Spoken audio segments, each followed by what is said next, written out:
Судебное заседание судебной коллегии объявлено продолжено в выездном судебном заседании в помещении службы безопасности. Подлежит рассмотрению уголовного дела в отношении подсудимых Чкадова Эрика Юрьевича, Ганба Беслана Тодоровича, Блабба Аслана Дауровича, Ахалая Дату и Демура Ринатовича. Уважаемый помощник, доложите о явке.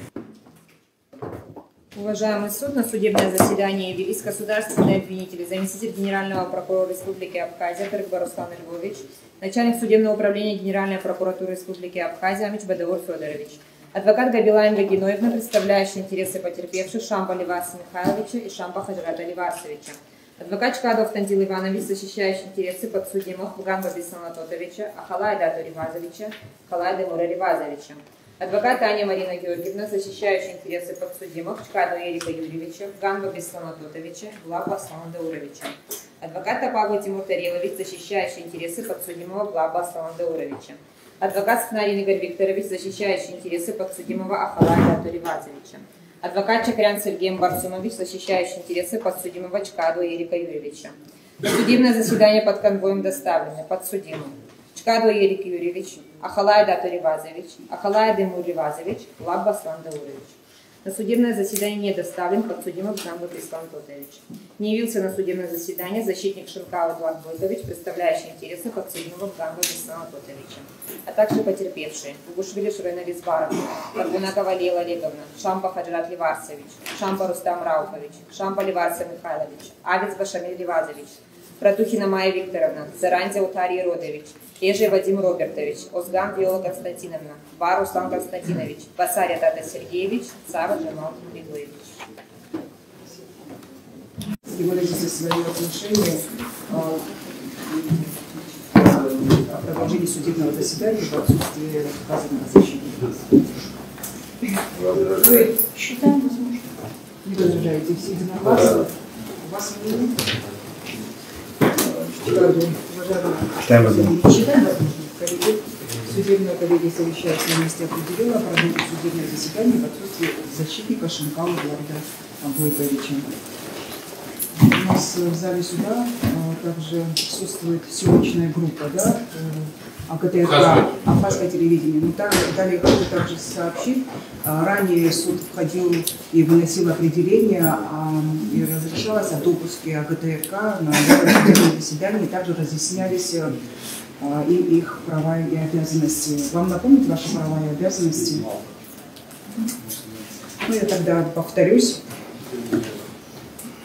Заявление датировалось ранее, еще 16 сентября 2021 года.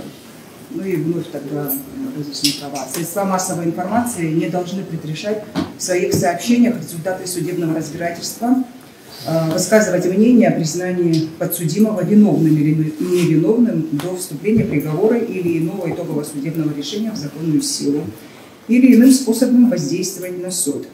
При публикации фото или видеоизображений подсудимого до вступления приговора иного итогового судебного решения в законную силу должно быть указано, что изображенное лицо не является виновным. Несоблюдение этих требований влечет ответственность средств массовой информации за вмешательство в судебную деятельность или проявление неуважения к суду. Под предрешением результатов судебного разбирательства понимаются сообщения средств массовой информации, которые прямо или косвенно направлены на создание общественного мнения о правоте позиции одной из сторон судебного процесса и о законности и справедливости предстоящего судебного акта. Оглашается регламент судебного заседания. Вам понятно, да? При входе и выходе судей все присутствующие в зале суда встают. Участники судебного разбирательства, а также иные лица, присутствующие в зале суда, обращаются к суду со словами: «Уважаемый суд, в суде ваша честь». Все участники судебного разбирательства обращаются к суду, дают показания стоя. Отступление от этого правила может быть допущено только с разрешения председательствующего. Участники уголовного судопроизводства, а также другие лица, присутствующие в зале суда, обязаны соблюдать порядок в судебном заседании и беспрекословно подчиняться распоряжениям председательствующего. В ходе судебного заседания в суде первой инстанции помощником судьи ведется протокол, который лица, присутствующие в судебном заседании, вправе вести аудиозапись и письменную запись. Проведение фотографирования, видеозаписи, киносъемки допускается только с разрешением председательствующего. При нарушении порядка в судебном заседании, неподчинении распоряжениям председательствующего, присутствующие в зале суда предупреждаются о недопустимости такого поведения, либо удаляются из зала суда, либо на них может быть наложено денежное взыскание в соответствии со статьями 116 и 117 Уголовно-процессуального кодекса Республики Абхазия. При неподчинении государственного обвинителя или защитника распоряжением председательствующего слушание уголовного дела может быть отложено или заменено другим лицом. А при неподчинении подсудимого распоряжением председательствующего последний может быть удален из зала суда до окончания прений сторон. Имеются ли какие-либо заявления ходатайства? Приступаем к рассмотрению его по существу. У вас, уважаемая защита, имеются ли какие-либо заявления ходатайства? У вас? Нет. У нас ходатайство.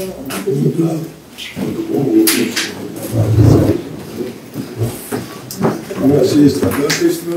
Мы пригласили свидетеля обвинения Князева Жанну Анатольевну, которая находится в зале, это в коридоре и ожидает вашего визита. Уважаемый, да. Ваше мнение на заявленное ходатайство, Марина Георгиевна? Так как сейчас мой коллега заявляется вызвать свидетеля Князева, который непосредственно, чьи показания непосредственно имеют отношение к моему подзащитному кампу, я заявляю ходатайство возможности принятия участия в судебном заседании моего подзащитного Гамба Беслана Тодоровича, чтобы он тоже имел возможность наравне с нами задавать вопросы данному свидетелю. Коль скоро ее показания имеют важное значение в выстроении позиции защиты. Значит, уважаемая защита, ваше заявленное ходатайство, оно преждевременное, тогда так получается, прежде чем решить, разрешить вопрос о удаленного подсудимого Гамба в отношении него, так понимаете? Вызов и доставка свидетеля как раз дает основание вызвать нашего подзащитного, в связи с чем я заявил, что есть свидетель, есть свидетель. На основании этого мы просим, что Гамба тоже присутствует. Тогда в отношении заявленного ходатайства, в отношении свидетелей, вы поддерживаете Я заявленное поддерживаю ходатайство? но в то же время я хочу вам заявить следующее ходатайство, мое ходатайство. Да. Вы поддерживаете заявленное? Поддерживаем. Я в категории Все подсудимые единогласно поддерживаете заявленное ходатайство? Да, если обеспечена явка. Часть Князева поддерживает. Судебная коллегия, совещаясь на месте, определила заявленное ходатайство удовлетворить и пригласить в зал судебного заседания озвученного свидетеля для дачи показаний. И в то же время ваше второе ходатайство в этой части просите, чтобы присутствовал мой подзащитный при даче показаний данного свидетеля. Для того, чтобы дать ему возможность задать вопросы, которые ее показания напрямую связаны с его. Уважаемая защита, вы поддерживаете в заявленном ходатайстве, вы подсудимые все гособвинения. Суд государственного обвинения возражает против возвращения в зал подсудимого Гамба по следующим основаниям. Не имеет значения, на какой стадии судебное следствие находится, какие права. Ежедневно перед началом судебного заседания председательствующий разъясняет регламент. Гамба проявлял неоднократное неуважение к суду, присутствующим, за что был неоднократно предупрежден, несколько раз удалялся, и в итоге было принято решение об удалении его из зала суда. Поэтому мы настаиваем на том, что постановление суда оставалось в силе. Да. На вашем усмотрение. На ваше усмотрение. Тогда хотелось в качестве реплики, да, есть постановление суда об удалении моего подзащитного до прения сторон. До прения. До прения. Да, до прения. А показания он тоже лишен? задавать.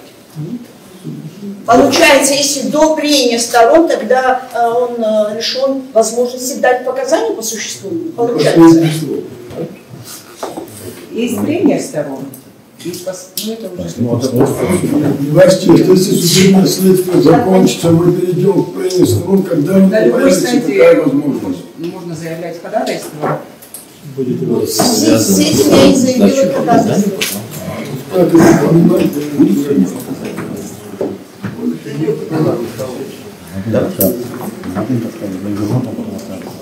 Сейчас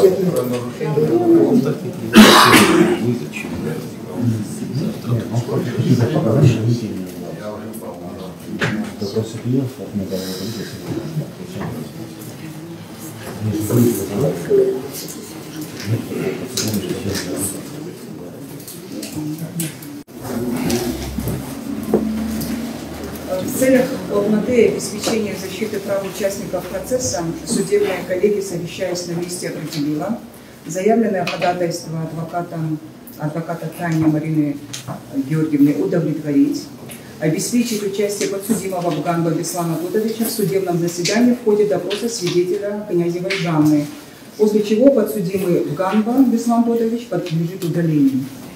Объявляется перерыв продолжительностью в 10 минут.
Заседание объявлено продолженным. В ходе судебного заседания защитой было заявлено ходатайство о допросе в качестве свидетеля Князевой Жанны. Ходатайство было удовлетворено, я обращаюсь к вам, докладываю вкратце, что имело место. Далее адвокатом Тани было заявлено ходатайство о обеспечении вашего участия в судебном заседании в ходе допроса свидетеля Князевой Жанны. И определением судебной коллегии ходатайство было удовлетворено. И на время допроса вы будете находиться в зале судебного заседания. И призываю вас к порядку в зале суда.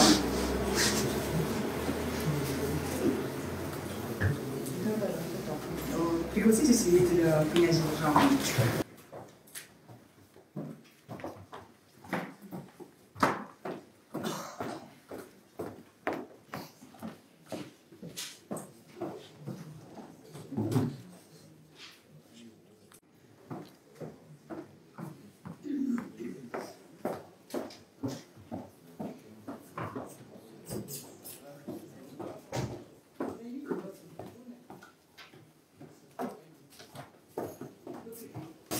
Представьтесь суду. Князева Жанна Анатольевна. Число месяца вашего рождения. 10.03.87. Место рождения. Город Сочи. Где вы проживаете? В Адлере. Полный адрес. Полный адрес: город Сочи, поселок городского типа Сириус, улица Оружейная, дом 2. Вы гражданка Республики Абхазия Российской Федерации? Или Нет, Российской Федерации? Российской Федерации. С каким образованием? Среднее специальное. Ваше семейное положение? В разводе. Дети есть? Да. Возраст детей? 26, 24 и 15. Работаете где-либо? Работаю. Где? В качестве кого? Ну, в рекламе работаю. Неофициально. Сочи. В Сочи. Вы являлись свидетелем обвинения. Значит, суд неоднократно вас извещал о дне времени слушания дела, но ваша явка оказалось невозможной. И судом были оглашены ваши показания. На скамье подсудимых находятся следующие лица: Гамбаль Беслан Попович, Бланба Аслан Даурович, Ахалай Дашин Георгий и Макаду Эрик Ильич. С кем-либо вы состоите в родственных отношениях из них, или может, знакомые, может, неприязненных отношений, кого вы знаете? Неприязненных нету, родственные, если считается. С кем вы родственных отношений? Родственных нету, с Димуром. А знакомы с кем? Димур и Датова. А потерпевших по делу вы знали убитых Абисба? Вообще никого не знала. Никогда не знала и не слышала. Вам суд разъяснит, есть еще уточняющие уточнения? Ранее вы привлекались к уголовной ответственности? Не привлекались. На учете в психиатродиспансере не состоите. Вам разъясняются ваши права в соответствии со статьей 56 Уголовно-процессуального кодекса Республики Абхазия. Вы как свидетель вправе отказаться свидетельствовать против самого себя, своего супруга и только близких родственников, которые регламентированы соответствующей статьей, а именно статьей 5 пункта 3 Уголовно-процессуального кодекса Республики Абхазия. Вы вправе также заявлять ходатайство, приносить жалобу на решение суда. Вы как свидетель не вправе уклоняться от явки по вызовам в суд или давать заведомо ложные показания, либо отказаться от дачи показаний. Вам как свидетель ваши права ясны. Уважаемый свидетель, подойдите, пожалуйста, к помощнику судьи. Вы должны учредить свою подпись в подписке в качестве свидетеля. Вас суд утверждает об уголовной ответственности за отказ от дачи показаний, за дачу заведомо ложных показаний в соответствии со статьями 309 и 310 Уголовного кодекса Республики. Займите место.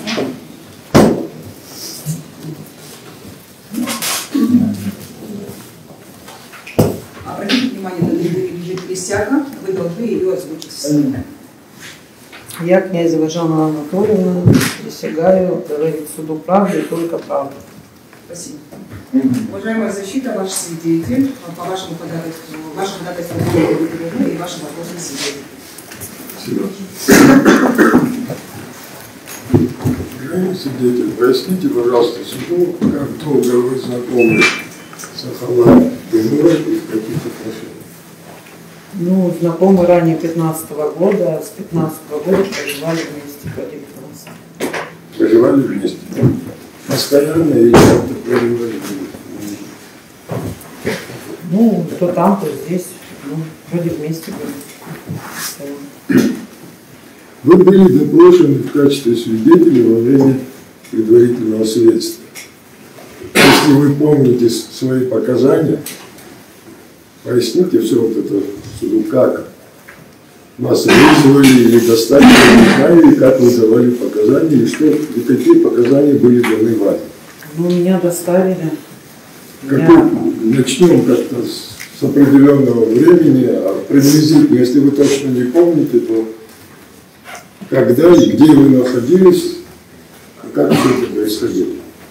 Ну, если начать с того, что я находилась, ну, то есть мне уже после ареста дата, по-моему,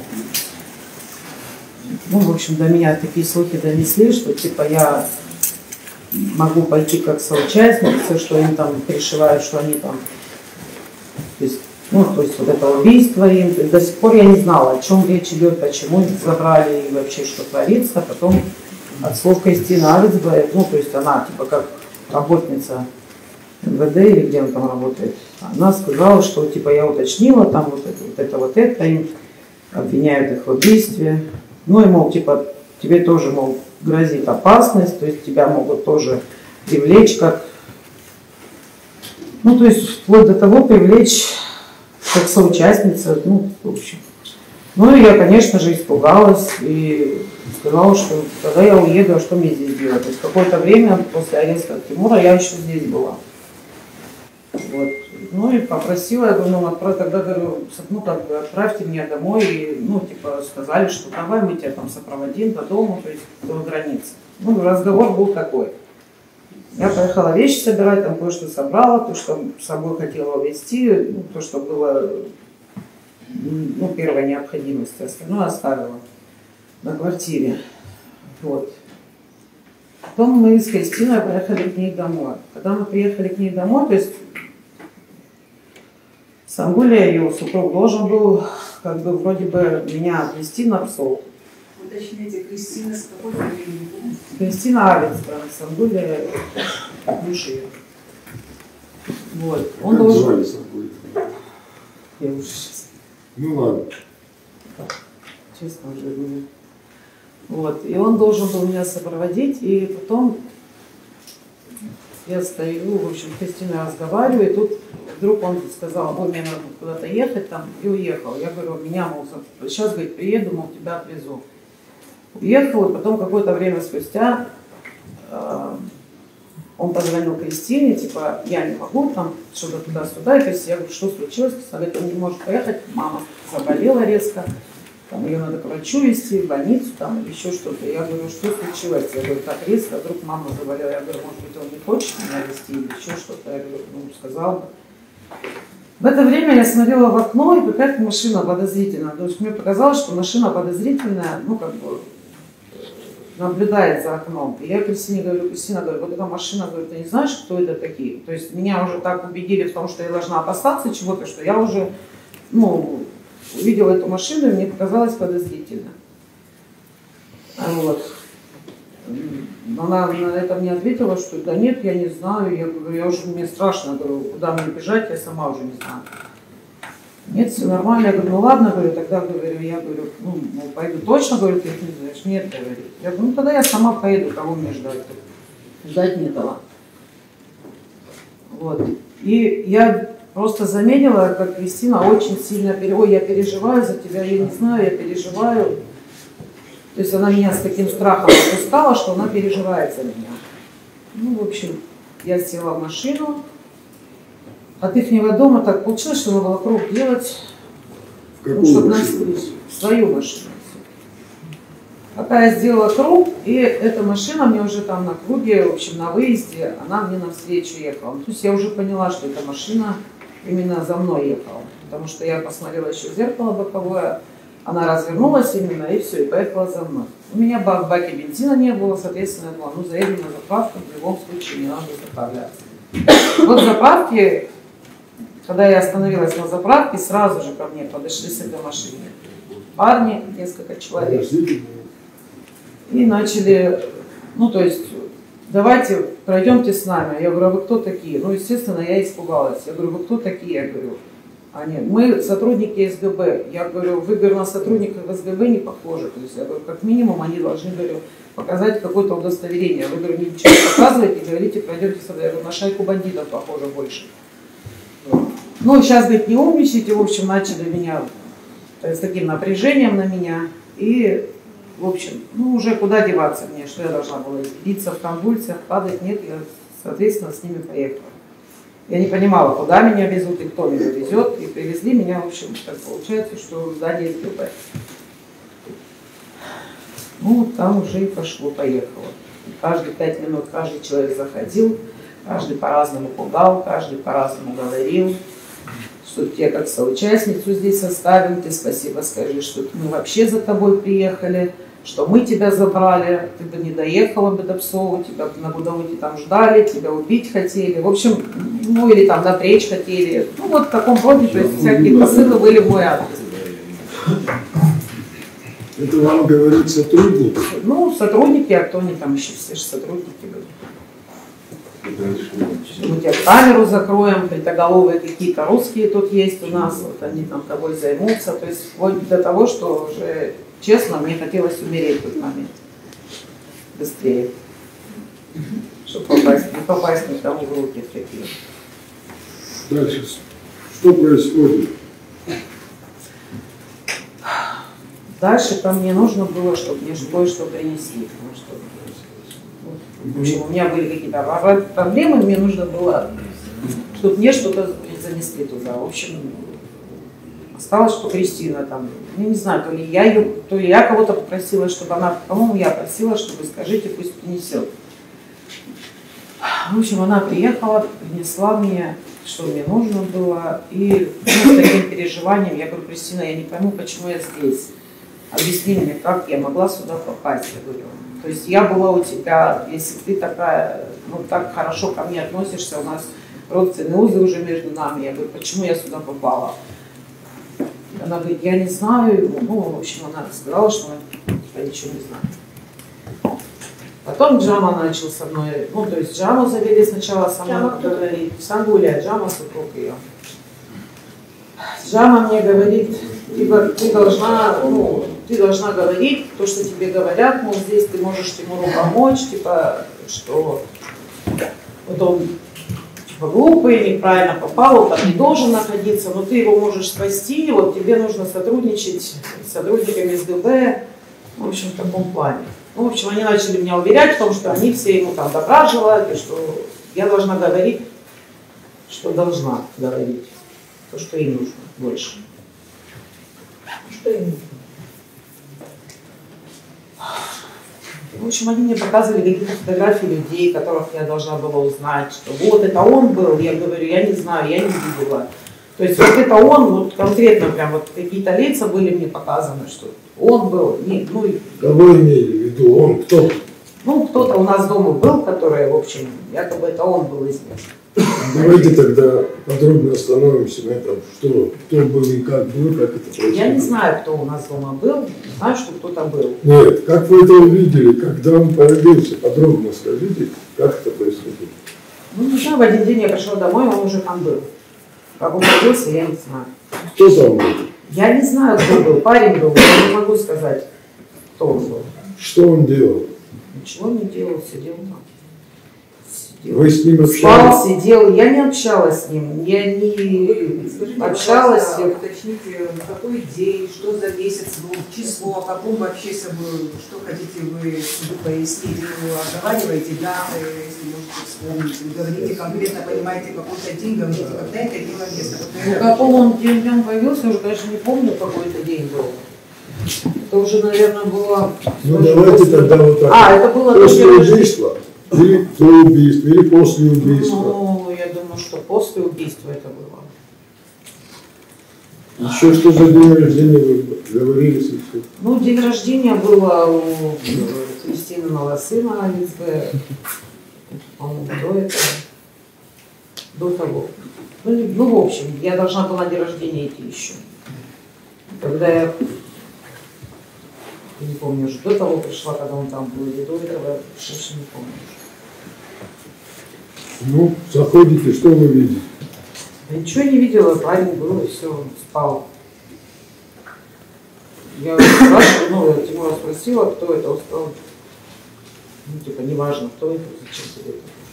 Все, ни имени я не слышала, они между собой, когда разговаривали, я не понимала, о чем они говорят. А сколько дней он находился? Сколько вы его видели в этом доме? Ну, не пару дней. В один день я не помню, это я. Ну, по-моему, когда со дня рождения Кристины или после, 24-го. 24 какого месяца? Ноября. 19-го года, да? Да. Нет, подождите. Ну да. Скажите, пожалуйста, за день до этого, до появления этого человека, какие-то события происходили или за 2 дня до этого?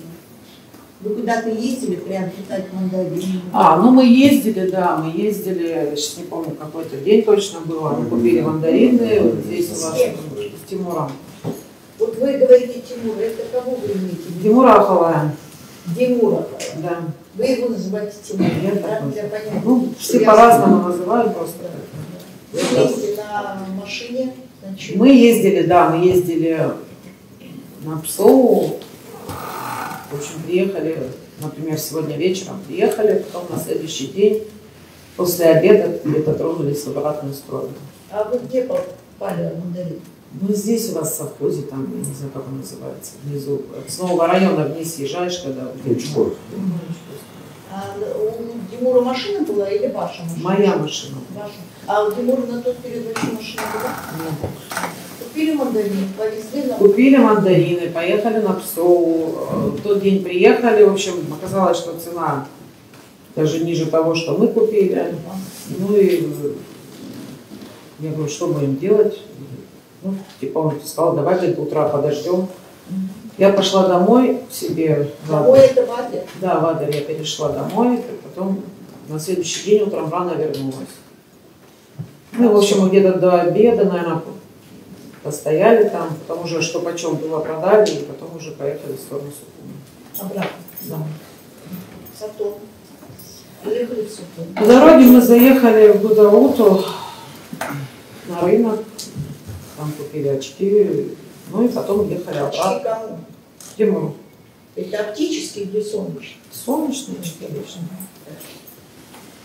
Купили очки, приехали, ну, ехали в сторону дома, и уже, вот, по-моему, ну, в общем, по-моему, уже что-то случилось, и вот это вот то, что наверху там пост есть, по-моему, даже... Пост стоит? Да, на посту у нас остановили, что кто туда-сюда, и, ну и потом мы проехали. Набили сотрудники, в смысле? Ну да, да. Наверное, сотрудники ГАИ, кто там еще может. Потом дальше, когда поехали? Потом мы спустились через новый район, по-моему, да, на этот, по-моему, мы забыли мешки, что ли, в этом научхозе. Забрали мешки и потом, по-моему, за сыном Кристины в садик заехали еще. И, ну, в общем, поехали домой, дома были. И домой. Дальше? Дальше. Да, ребенок Кристины, дальше что было? Потом вечером она пришла, по-моему, забрала ребенка. Потом это какое число было? 22, по-моему. А потом 23 числа у него же день рождения было. У этого мальчика? Да, у мальчика день рождения было. Который И одновременно, Кристины? да. И еще, по-моему, день рождения было у племянника Тимура. Где? В Очинчире. Ну, в тот же день. А вы поехали в Очинчир? Нет, мы не поехали. Ну, он хотел, чтобы мы поехали, а я... Он кто? Тимур хотел, чтобы мы поехали. Он говорил, поедем туда на день рождения. Я говорю, здесь день рождения, там день рождения. Не мог туда ехать тоже. В общем, накладно было как-то. Материально. Да. Вы решили остаться? Да, не стали. Дальше ваши действия. Не остались, ты на Расскажите. день рождения пошла. Ну, мы, в принципе, остались в Сухуми, я это не веду, а потом вечером, ну, я чуть припозднилась, мы пошли, короче, я должна была нам что-то приготовить, у меня не было блендера, я говорю, ну, поехали куда-то домой, забрала блендер, но я там задержалась, правда, и пришла чуть позже уже без еды, без ничего, то, что должна была сделать, ничего не сделала. Чуть припозднилась, это было, ну, уже темно было, точно не помню, сколько времени. Ну, у Кристины гостей, по-моему, не знаю, может быть, одна девочка была, по-моему, какая-то ее сотрудник, ну, то ли с магазина, то ли подружка, не помню. Ну, никого не было, гостей, в принципе, сами сидели. Ну, и чуть позже, потом уже... меня же, по-моему, да, меня привезли на машине, там оставил, да, там меня оставил, и потом... Кто оставил? Да, да. Да, на чьей машине? На моей машине. То есть я не помню сейчас. Они куда-то должны были с Тимуром, по-моему, ехать. Я говорю, отвезите меня туда. В общем, они меня отвезли туда. Туда, куда? Что До там? Кристины домой. А, Отвезли меня домой до Кристины, я осталась там. Там, ну, какое-то время спустя, в общем, не так сильно долго. Позвонил дату Кристине, и Кристина сказала, что типа он говорит, что ну, внизу ждет тебя, за тобой приехал. Ну все, я дату уехала, дату завезла домой, поехала домой. вы на своей машине поехали к себе. Да. Вы проживаете в районе, где вы снимали квартиру. Это съемная квартира? Где вы хотите? На новом районе? Да, да, в новом районе. Далеко от вас дата живет? Да не так далеко. Но тоже в новом районе. Да. Вы его оставили, вы на своей машине вернулись к себе. Дальше. Дальше на следующий день мне надо было ехать. Ладно. День рождения было у моего внука. Мы с Кристиной уехали на следующий день. С Кристиной Авель Да, с уехали. Кристиной мы поехали, ребенка завезли, там оставили, потом поехали в Адлер. В общем, посидели там и вернулись обратно. Тот же день. Ну да, 24, поздно уже было, мы поздно вернулись, тот же день, да. Вы опять поехали в Пицунду за ребенка. Да, забрали ребенка. И приехали в Сухум. Дальше. Дальше что дальше? Дальше уже не помню. Ну, дальше уже потом меня задержали. Нет, когда вы вернулись в свою квартиру, все, на квартиру вы, конечно, увидели кого-нибудь или как? Именно в эту ночь вы увидели, когда с Сочи вернулись, что у вас в квартире есть чужой мужчина или как? Не помню, он до этого повелся или после. Честно, я не помню уже. Ну, не помните, не помните. Говорите, что помните. Я помню, что, по-моему, его уже потом не было. Ну, в какой день, не помню. Ну, вы с этим человеком, с посторонним человеком, который оказался у вас в квартире, вы общались? Я не общалась с ним. Я с ним вообще не общалась, мы вообще не разговаривали. Вот. И не видела я толком его и ничего. То ли я ухожу, он спал, прихожу, он спал. Я же не буду заглядывать спящему человеку в лицо, или кто он там, или спрашивать. Нам сказали раз, не надо знать, значит не надо. Кто вам сказал, что надо, чтобы человек находился у вас? Кто вам это сообщил? Тимур вам сказал? Но он как-то перед фактом никто мне не сообщал, я пришла, он уже дома был. Он же был. На кто мне сообщил? Можете описать этого человека? Честно, я уже... Внешний вид. Я не говорю лицо, я не говорю опоздание. Внешний вид. Ну, он такой не крупный парень был, не худой, не толстый, среднего телосложения, наверное. Походка какая была? Вот здесь ваш протокол допроса. Не ответила на вопрос. Вот как раз вот это я хочу задать. Нет, походка, он, вот смотрите, когда, то есть мне задавали этот вопрос, когда я была в СДБ. Кто задавал? Следователь. Ну, наверное, следователи, я не знаю, кто они были. Тут много было. Каждый из них не представлялся. Ну, То есть когда общались... да, мне задавали, то есть он хромал неоднократно, он хромал, я говорю, что я не видела, чтобы человек хромал. У него была своеобразная походка, но то, что он хромал, я вообще даже ни разу об этом не заикнулась, чтобы он хромал. Он не хромал. Ну, такая своеобразная круглая походка была. Есть же такие, как медвежата ходят. Ну, хромоты я там не видела. А те лица, которые с вами общались, они не интересовались, был ли ранен данный человек, который находился у вас дома? Они не то что интересовались, они говорили, ты видела медикаменты, там врачи какие-то приходили, в общем, какие-то там повязки, уколы, какие-то бинты. Я говорю, ну такого не было, на самом деле не было. Я не замечала, чтобы вообще такое возможно было быть, чтобы человек, который был у нас, он был именно ранен. Я такого не заметила. Такое, в принципе, да, я думаю, что невозможно было. Раненый человек, он как больной, наверное, бывает, если он ранен. То есть вы этого человека, когда он ходил, вы это видели, что он ходил? Ну, смотрите, там у нас проходная была комната, и когда я там на постели своей лежала, скажем, утром, и там есть чуть-чуть такая щель была, там я через щель так вот видела, как он, ну, то есть проходил лицом туда, к окну, то есть, скажем, если кровать вот здесь была, он туда шел, а я была в зале, то есть я его затылком видела, с его походкой. Ну, чтобы я вот так вот, как с вами вот так вот сейчас вижусь, вот так вот лицом к лицу, я его не видела ни разу. Ну, когда сотрудник следователь интересовался о ранении по отношению к данному лицу, что вы им ответили? Когда сотрудники интересовались, или следователь интересовался, что был ли ранен данное лицо, которое находилось у вас, что вы им ответили? Я сказала, что я такого не видела, что раненых людей в нашем доме не было. И даже когда они допрос мне делали, когда я читала перед подписью, я даже акцентировала на том, чтобы почему вы написали, что он... То есть они, по-моему, написали, что он хромал. То есть я как-то сказала, что он хромал. Я говорю, что я же вам не говорила, что он хромал. Я сказала, что своеобразная медвежья, но они сказали, ну это ничего такого страшного в этом нету, вот так. И оставили, наверное, так. Ну да, я помню, я вам задавала на депонировании этот вопрос, и вы ответили, что не хромала походка. Это ну, я вот, ну, наверное, да, я даже на суде, по-моему, об этом говорила. До этого они сказали, что не нужно на это обращать внимание, что это ничего страшного в этом нет. Тогда вот по отношению, говорили ли вы своему, у вас гражданский брат Дима Булхалая, по какой-то мази, вы кому-либо обращались, что необходимо мне достать мази, что искали ли вы какие-либо медикаменты по поручению своего мужа или того лица, который находился у вас временно? Ну, за мазь был разговор дома, за то, что, ну, заживляющая мазь какая-то. Я просто в интернете набрала, какая мазь заживляет раны. Ну, там какой-то список мазей вышел. Все, я просто сказала об этом.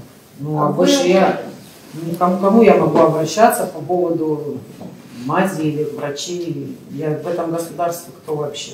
А вы у кого нет знакомых ни врачей, врача, чтобы я просить? Нет, я не, как я могу просить у кого-то врачей, если я здесь местная? То есть я тут не знаю врачей, я не знаю здесь. Скажем, у Кристины вы, Кристина, ну, знали, нет, я никогда в жизни не могла бы спросить у Кристины за врачей.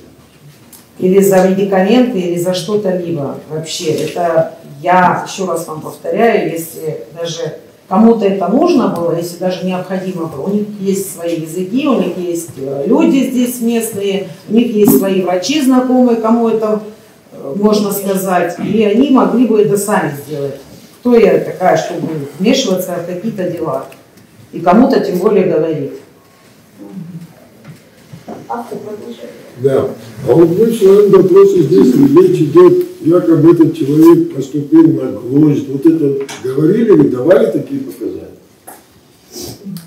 Гуся, может, сама ляпнула просто, потому что Кристина, ну, она там что-то говорила, что я там пришла к вам, почему вы мне дверь не открыли? Я сказала, ну, не открыли, потому что вы не хотели, чтобы ты пришла. Ну, она же начинает много вопросов задавать. А это было? Вы не открывали ли? Ну, было так, она приходила, мы не открыли. В связи с чем, если не секрет?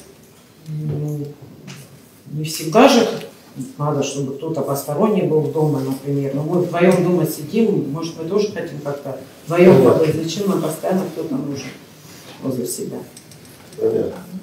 И что, при чем тут гвоздь?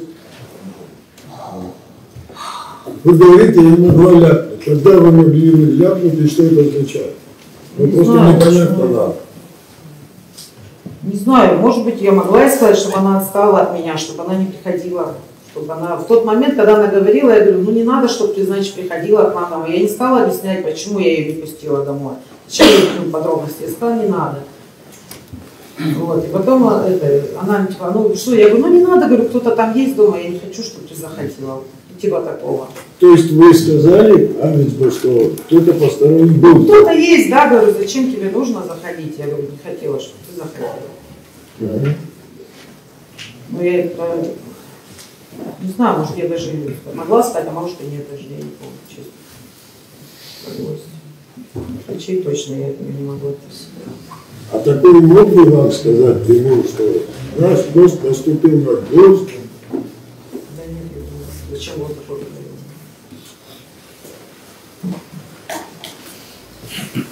Дальше, вот, вы дали показания, и что дальше, как вы уехали?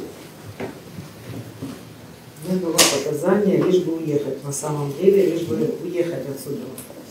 А что вы дали показания, какой выбор, диалог был у вас в стенах СКБ с Авицбой и с Сангулиным?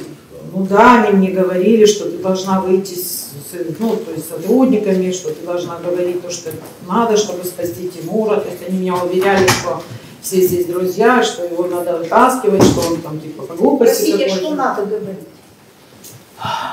Ну, что дома были медикаменты, они мне говорили, там, то есть там кто-то был раненый, они мне вот, типа был раненый, я говорю, не было, я ей тоже еще говорю, зачем мне говорить то, чего не было, я что, говорю, должна сказать, то, чего не было, зачем я должна это говорить? То есть, ну ты должна сказать, я говорю, что я должна сказать? То, чего не было, или того, чего я не знаю, как я могу это говорить, кому-то поверив на слово, что я его в этом деле выручу. есть я вообще даже до последнего не понимала, из-за чего и что там. А сколько дней вас здесь держали? Ну, как вы здесь находились? То есть вы с утра пришли, к обеду ушли или как? Они не пришли, заставили ее. Меня привезли и увезли. Вы Приходящих. Ну, они меня привезли, я сейчас точно не помню, сколько это было время, но это еще был день, потому что было светло. Они меня доставили, и я ночевала в СГБ, и на следующий день поздно вечером. В камере ночевали или где? Ну, это, я не знаю, камера это была или кабинет какой-то был. То есть в кабинете в одном я сначала на каком-то этаже ночевала, то есть меня одну закрыли, а потом спустили куда-то еще, потом в другом кабинете я ночевала, то есть и холодно было, и я приболела, и я, во-первых, неевшая была, то есть у меня физическое состояние было ужасное. У вас сахарный диабет, да? У меня диабет, я говорила, что мне нужно там что-то поесть, мне нужно уколы делать, то есть я не могу без этого как-то находиться. Вот. Ну вот они потом спустили меня в кабинет, я там, то есть, я даже не помню, мне кажется, что я там 2 дня ночевала, или за один день, может быть, 2 дня спала, я даже не знаю уже, что там. Ну, вы были допрошены 3-го, 4-го депонированы, то есть 2 дня в любом случае здесь находились. Я думаю, что, наверное, 2 Я ночи. не знаю, сколько потом. Может быть, 2 ночи еще. А как вы ушли отсюда? Сами свои? Нет, они меня вывезли с сопровождением, то есть еще, тут еще, знаете, еще разговоры были до этого, то есть еще Кристина, по-моему, сказала, когда она звонила якобы домой, что вот сообщить моим родственникам, что я задержана, и там как будто ей сказали, честно, я даже не уточняла дома, не стала этот вопрос поднимать и задавать лишние вопросы, потому что, ну, как бы не хотела, чтобы эта тема поднималась, и там все были злые на то, что, знаете, ну, такая, в такую ситуацию я попала. Что, типа, тебя дома кто-то там спрашивает. То есть это получается, когда я была здесь, меня кто-то спрашивает там. То есть меня кто-то типа ищет уже. Ну, соответственно, мне еще больше страх был, то, что там еще дети у меня, внуки, то есть, что им тоже может грозить опасность, кто-то меня уже ищет. Почему там ищет, почему? То есть они не знают, что я здесь еще. Может быть, это был посыл такой, что типа тебя кто-то ищет, чтобы меня напугать еще больше. Кто вам это сказал? Ну, это Кристина мне говорила. Когда вот мы 1 на 1 в кабинете с ним были. И потом они меня, они были на 2 или на 3 машинах. Ну, Юлия Джама тоже 3-й поехал туда. То есть, по-моему, 2 машины в СГБ, за рулем моей машины были в СГБ, и они меня вот так вывезли на обслугу. Ну, то есть они границу перевезли опасно. Вас, как бы сказать, охраняли, оберегали, или как вы на это понять? Ну, не знаю, сказали, что потерпевшая сторона меня ищет, что они меня там, не знаю, что с ними сделают, и заставят меня сказать то, что надо, и то, что, ну, в общем, в таком роде. Что спасибо скажи, что мы тебя забрали, не они тебя поймали. Скажите, пожалуйста, вот когда Димура задержали, ну, по материалу здесь все говорилось, 14 декабря его задержали. И вы до момента вашего задержания, вы здесь находились? На территории Абхазии? Да. Если да, кто-либо подходил из сотрудников или со стороны потерпевшей, ведь знали, вы же по месту проживания... Никто не проходил, я 1000 раз туда приходила, приносила еду, одежду приносила. Да. Потерпевший же никто не жизнь, претензий к вам никто вообще не подходил. Только вот от Кристины вы слышите, что вы вам грозит. Ну, от Кристины и от сотрудников СГБ, да. После того, как вас сюда доставили. Да. Извините. Ну хорошо, ладно, вас вывезли. Далее с кем-либо вы встречались, переговаривали, перезванивали. Ну, дальше я иногда, ну, то есть, в общем, как по мере выхождения суда в интернет я общалась. Ну, в общем, я несколько раз, или 1 раз, или, может, 2 раза писала с Кристиной, списывалась, то есть, когда я видела вот это все, то, что слышала, и как-то мы с ней списывались. Что вы видели, все, что Ну, пояснили? до меня дошли слухи, что якобы она же, ну, там, вроде бы говорила, что я к ней проходила, просила, чтобы она врача нашла. Потом сказали мне, что она уже, ну, то есть, что кто-то дал показания, что не я подходила, а что Димур ей звонил, просил о помощи врачей. И я говорю, ну, то есть, я говорю, а как так? Ну, я начала писать ему, что скоро будут показания, я говорю, то есть тебя вызовут в любом случае. Она мне говорила, я не собираюсь там давать. Ну, в общем, мы переписывались с ней, да. Ваша переписка сохранилась? Да. О чем вы переписываете? Пока скажите, что... Ну, я выражала свои обиды, что вот как и так, почему я именно с вашей подачи должна была оказаться там, почему именно Димура тоже забрали, когда он в моменте был там не с кем-то либо, а именно с твоим мужем, то есть с машины твоего мужа. То есть, ну, все шло к тому, что они как будто были связаны в том, что нас доставить туда. То есть, получается, и Димура взяли с Джавиной машины, и меня после Кристиного ухода, то есть с дома Кристины, когда я уходила. То есть вы претензии это бы... Ну, конечно, у меня свои обиды были, за что, за почему так, что случилось вот так, почему должно было быть. Я не понимала, и, конечно, мне хотелось выяснить, и я с ней переписывалась. А что она вам отвечала? Она отрицала это, не отрицала? Ну, она, конечно, отрицала, говорила, что я никуда не пойду. Во-первых, я сказала, что пойди. Ну, то есть я, наоборот, мне хотелось, чтобы она пошла в суд, и я ее просила о том, что то, что ты натворила, то, что ты наговорила, говорю, ну, побойся Бога, говорю, пойди исправь свои ошибки, что ты сказала. Наговаривает или она? Да, в зал.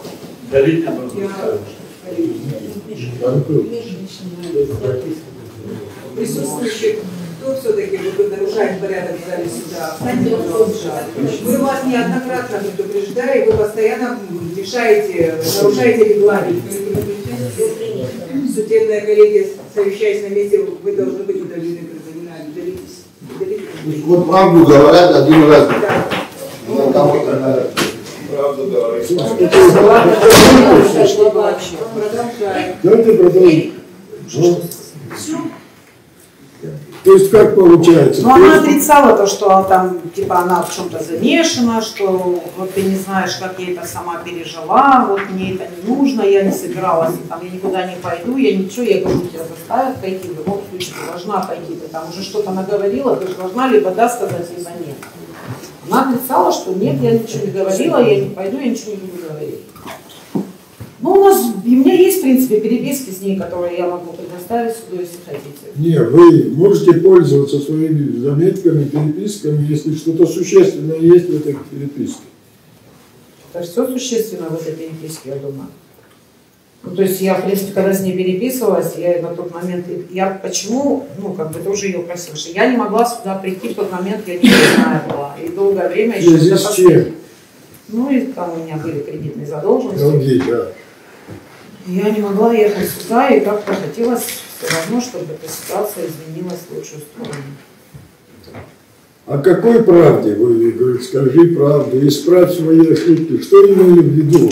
Как таких Ну, это ошибок? же все неправда, все, что она сказала. То, что она наговорила, что я ей говорила там про, я не знаю, что я врача просила, это вообще, ну, это фантастически. Это разве может быть правда вообще?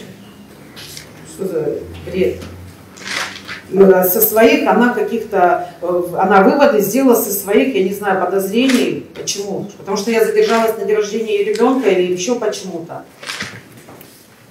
Я не знаю, что она вообще еще могла знать такого, с чего она такие выводы сделала.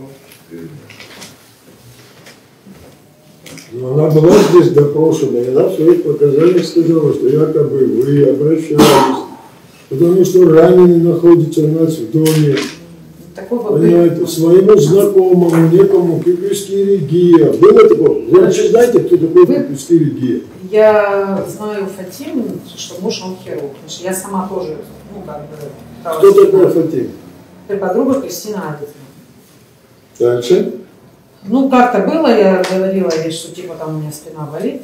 Вот, он же хирург, может, он что-то посоветует. Но это давно уже было. И это только, по-моему... До событий было? Да, это давно было, до событий, еще задавно. Ну, поясните, о чем тогда разговор был, и как это связано с этими событиями? Мы хотим, суд должен же установить, какая связь между показаниями.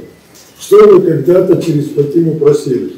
Ну, это я просила когда-то для себя, что мне нужен врач, что если он нормальный хирург, я еще спрашиваю, он хороший хирург, да, может быть, там, у меня грыжа какая-то или еще что-то, почему у меня спина болит. Вот. Ну и как-то вот так по телефону мы с ней поговорили об этом. И потом мы даже к ним домой ездили, по-моему. Ну, то есть сейчас как врач он меня там не осматривал особо, ну так чуть посмотрел, но все равно. А вы его знаете, физически видели? Один раз. Видели. Один раз там, да, вот дома, когда... Задолго до этих событий. А это задолго было до этих событий. Больше вы с ним не сталкивались и не просили, чтобы... Я не могла, конечно же, просить. Даже если бы мне нужно было бы, я могла бы для себя кого-то попросить, чтобы мне нашли врача, потому что я в другом государстве нахожусь, я не у себя дома, так как я здесь никого не знаю. Но для кого-то, как я могла врача здесь попросить, если до этого люди есть, другие, если им это надо, они сами это сделают. И что еще вы по телефону, на чем вы остановились? Как? Она пойдет давать показания, будет исследовать? Она сказала, что не пойдет, ничего не будет говорить. Вы можете почитать, я не знаю, почитать, я делаю. Ну, У меня и телефон есть, как бы, если надо, в телефоне, если нет, вот можете почитать. Что там существенно есть, вы огласите, пожалуйста, а потом суд, если интересуется, можете ознакомиться. Вот я ей там написала: Кристина, здравствуй, я знаю, что завтра ты даешь показания. То есть мне сказали, что она должна дать показания, она типа пойдет туда. Я ей пишу, то, что ты даешь показания, и также я знаю, сколько ты наговорила о том, что я с тобой якобы делилась. Я говорю, побойся Бога, исправь все. Она мне пишет: Жан, я на эту тему говорила уже, я никуда не иду, показаний не даю, можешь не переживать.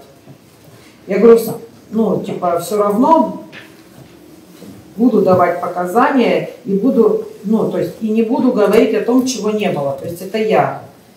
И пишу, как ты могла сказать, что Тема просил тебя позвонить мужу Фатимы? Типа, что, ну, ты типа отказала ей, а он все равно почему-то говорит, что ты все равно ему звонила.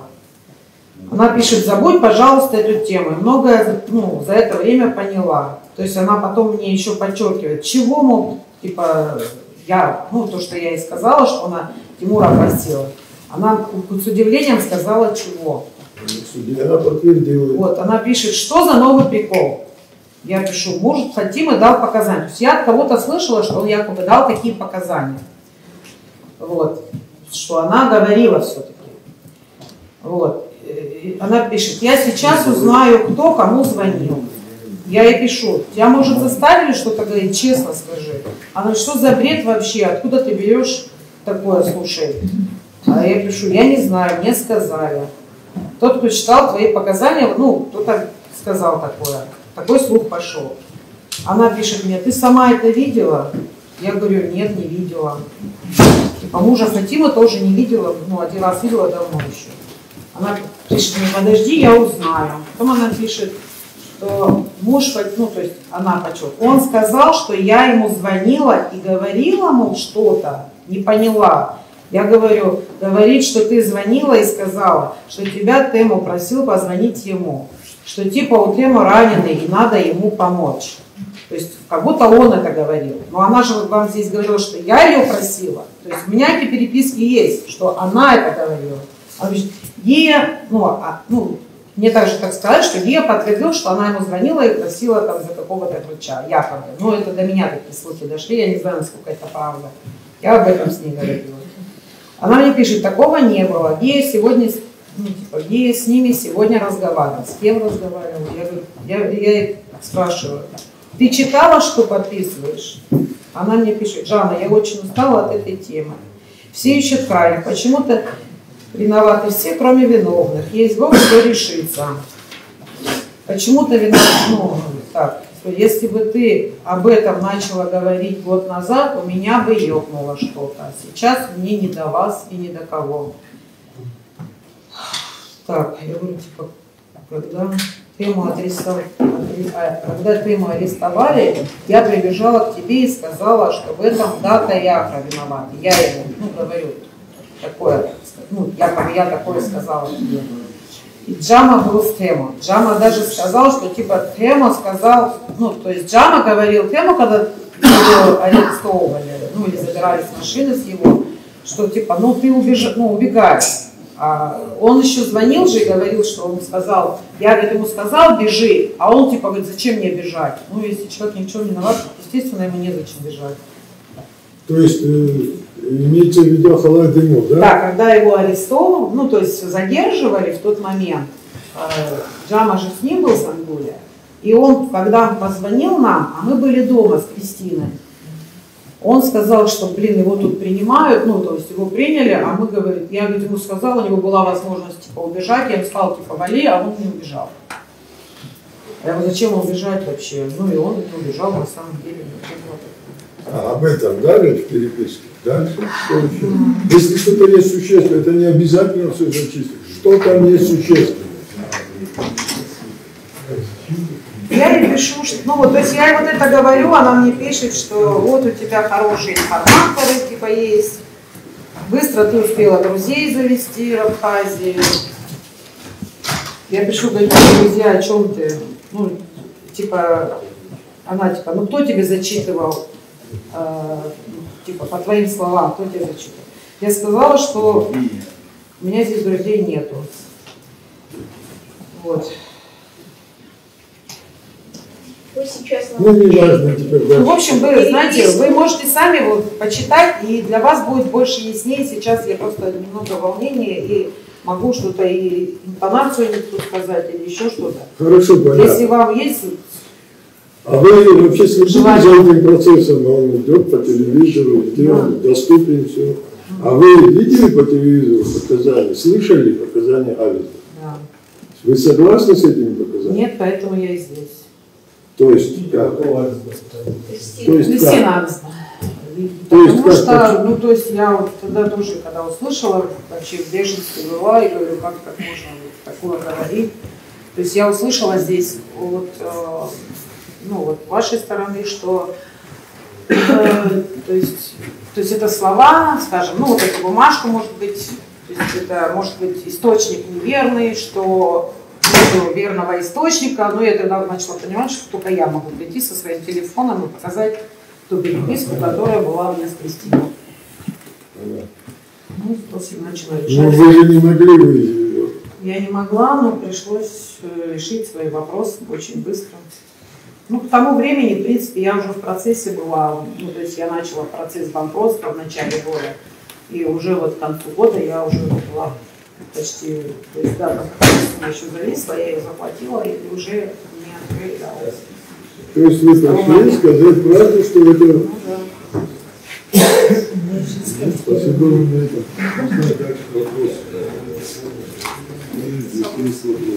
У меня есть вопрос. Скажите, пожалуйста, вы суду рассказывали за тот период, когда вы проживали в районе Нового района, да? Вот. Я бы хотела бы более подробно узнать в октябре 2019 года, где вы снимали квартиру, где вы жили, с кем вы жили и так далее. Ну, в октябре мы, наверное, еще были там, в этом, потому что, по-моему, в ноябре начали жить на Новом районе. А в октябре мы еще, по-моему, были в Синопе. В Синопе я жила. Да, Тимур с кем проживал в Синопе? С отцом. Тяжело больным отцом, да. После инфаркта, после инсульта. Он лежачий? Да, лежачий. Скажите, пожалуйста, вот в октябре первые числа вы приезжали, если приезжали, как часто вы приезжали, если вы помните? Вообще я, в принципе, часто была здесь, то есть я могла уехать там максимум на день, потом вернуться, здесь 2-3 дня побыть, там могла на 1 день уехать, потолок на 2. Хорошо. А кто конкретно ухаживал за отцом? Тимур ухаживал. Кроме него кто-нибудь еще был в семье, который ухаживал? Или он тут? Нет, он ухаживал. Чисто он за ним ухаживал, то есть днем и ночью только он. А кто его обеспечивал продуктами, лекарствами? Ну да, тут привозил продукты, и я привозила. Да, то кто? Это его брат, да? Да, брат. Хорошо. А когда умер отец, вы в курсе? Ну ладно, в конце, по-моему. В конце октября, да? Хорошо. После его смерти вы переехали и в другую съемную квартиру на Новом районе, да? Да. Ага. И там вы только вдвоем проживали. Теперь теперь вернемся вот этот день по вашим показаниям. Я скажу, если я не задам, как бы, то есть ты хочешь? Неправильно, да. по показаниям. Момент, когда данное лицо, то есть чужой человек находился у вас в доме, вы сказали, сколько суток он находился у вас, если помните? Ну, я думаю, может быть, двое суток. Двое суток. То есть вы фактически не видели, когда он, с кем он приехал, кто его привез и как он уехал? Не видела. Никто привез, сам пришел, или кто увез, или сам ушел, я ничего не видела. Вот за этот период времени, когда он находился в этой квартире, приходил ли кто-либо из сторонних или близких вам людей? Кто-либо заходил? Посторонних? Нет, никто не Более приходил. конкретно, дата Халай заходил? Заходил. Ну, заходил он, просто он заходил, он же мог зайти в любой момент. Я сейчас, я не помню, может быть, даже он ключи просил от машины, или он машину привез, отдал ключи. Ну, вот в таком роде он мог... Его тоже машины не было? В тот момент не было. В тот момент не было. Ваши машины пользуются? Ваши машины. Сколько времени он задержался в доме, когда он ушел? Если вы помните. Да, он долго не был, он зашел и ушел. Он видел этого человека, который находился у вас? Ну, конечно, наверное, видел, когда зашел, они же все вместе разговаривали. То есть зашел человек, здрасте, а я уже там не знаю, о чем они разговаривали. Знают они друг друга или не знают, я тоже не могу утверждать, потому что они по-абхазски разговаривали. Может, человек просто зашел и здрасте сказал, там, может, они еще о чем-то разговаривали, я откуда могу знать. Как долго он дома находился, тоже не помню. Не помню, честно. Все,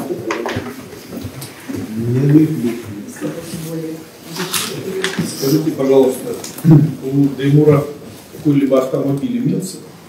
Пользовали? Нет? В период вашего проживания он не приобретал никакого автомобиля не было. За рулем вообще ездит? А? За рулем вообще ездит? Вообще ездит. Он не приобретал ничего? Нет. Ездил только на тех машинах, которые были у меня.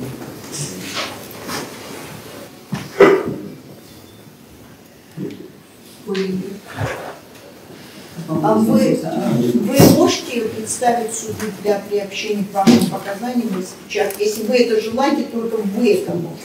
Ну, вы можете Что почитать. просите суд, Да. что... Ну, вы почитайте, я думаю, что интересно. Мне кажется, что да, вполне. Распечатки вашей переписки. Чтобы говорили, что я обманываю Штаты что-то или адрес еще что-то наговариваю. Там все расписано, написано. Могу телефон показать, чтобы сверили. Киса, скажите, кто это? Кристина Авдеевна. Вы телефон тоже покажите сюда. Да, я сейчас. Переписка была в один день, уважаемый, 21 февраля 22 года, да? Или еще продолжалось? Я сейчас. Ну, с какое-то время спустя еще была переписка у нас, но уже чисто, по-моему, лично. Вы представляете переписку дня 21 февраля 22 года.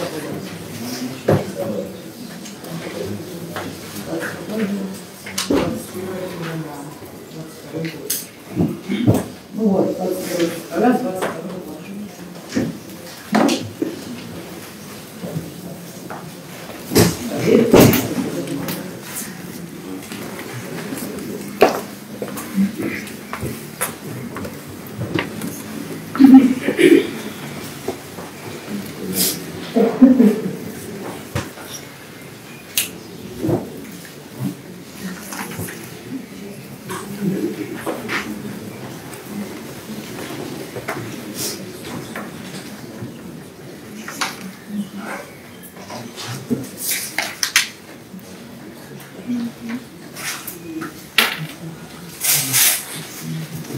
Там уже чуть-чуть дальше уже пошла личная переписка.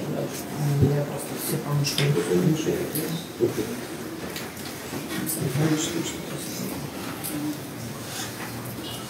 То есть вы частично присылаете нам... Я видела первого, то, что да, частично не разговаривала, и там еще есть, здесь есть все равно личная переписка, она как бы и там дальше продолжается, просто я ее стирать не стала. Вы знаете, здесь последовательность нарушена, ваше оскорбление, может, поможете? Ну, Именно с 3-го, с 4-го листа мы не можем понять.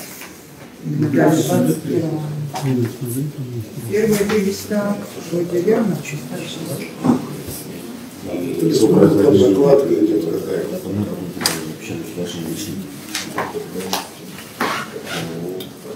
С какого у вас там? Чего виноваты?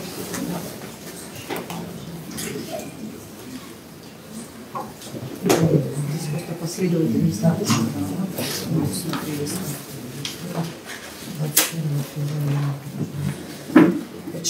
Почему виноваты все, кроме виноватых, и заканчивается как быстро успела. Так, вот почему виноваты все.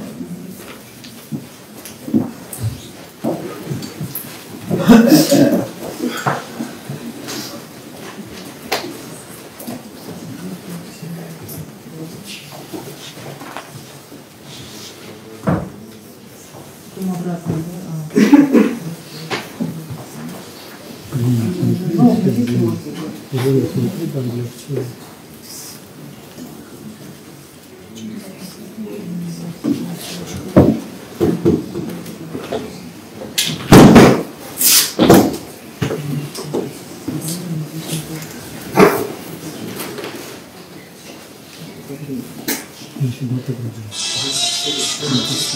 А вы что по этому поводу можете сообщить? Вот, да, если проследить по времени 22, 40, давайте обратим на это, 43, 22, 43, заканчивается перепиской, что-то не понятно, сейчас минутку, верить, будто одно подписывать и другое. сейчас 22.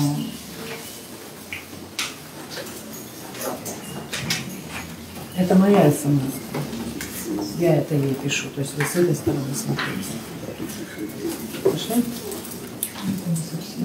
Вы же скриншотили или распечатали, то как понимаете? Ну хорошо, вроде бы шло все верно, 22, 39. Давайте я скреплю верно. Давайте я скреплю вам верно. Временной промежуток рушится. Не может порушиться. Да, вот давайте помогите нам. Давайте либо совсем. Давайте. Да. Перейдите даже на Где мне это? можно за трибуной или... Хотите, присядьте, возьмите стул.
Тут просто копируется на разные страницы одно и то же, поэтому больше.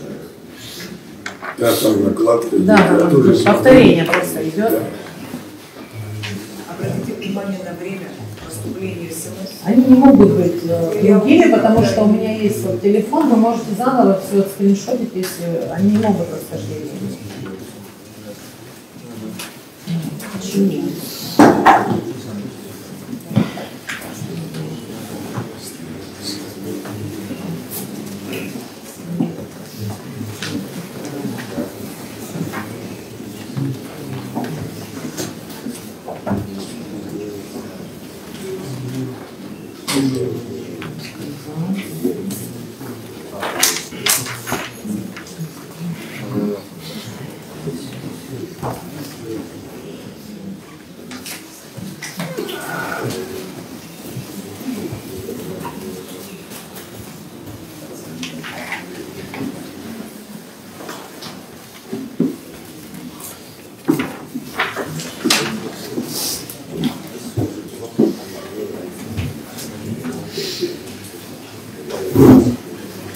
Ну, знаете, почему расхождение времени? У нас же часовой пояс, у нас же час вперед, час назад. Поэтому вот она пишет смс-ку, я пишу 22:37, а здесь она, А до этого у нее она 22:37 открывается, а у меня 23:36. Я вот, смотрите, сейчас у вас сколько времени на часах? У вас сколько? 16, а у меня 17:15. Это же у нас Если вернуться к этим вашим заметкам, то первые 3 листа там, наверное... Все, они идут все одинаково. Нет, они идут все правильно. Вы просто посмотрели на время и сказали расхождение. Из того, что я знаю. У меня 17:15. Ну ничего, получается. Здесь 17 минут.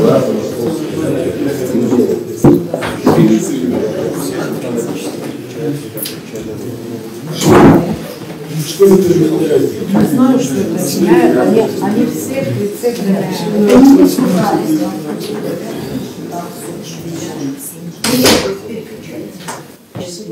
Она в России. Я заехала, а у меня время сегодня 17:15. Я сегодня утром на час ошиблась. Я думала, что В смысле, вы же переписывались там в России, находясь? я находилась в России, а она находилась здесь. Ну сейчас что это меняет, если переписка с нее со мной в моем телефоне, время сейчас какое значение имеет? Вот что мне удалось найти.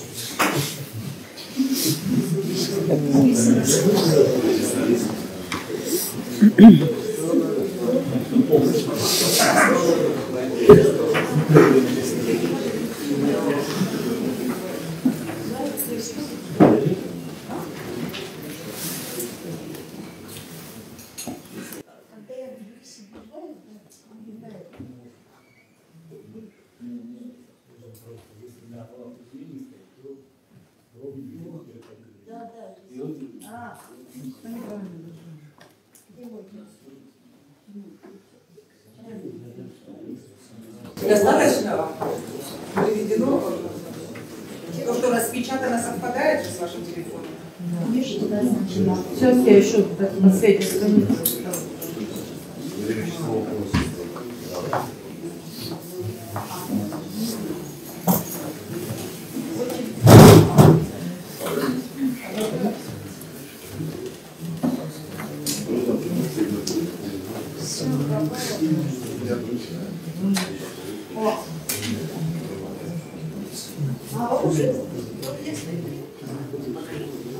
Я 16.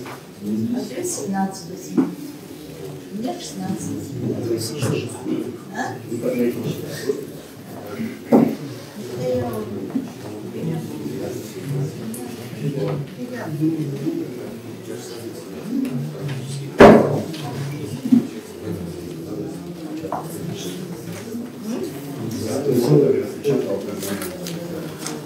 Сейчас просто все в обратном порядке. Снизу видите, это все я достаточно говорила, не знаю, почему ты сюда приезжал,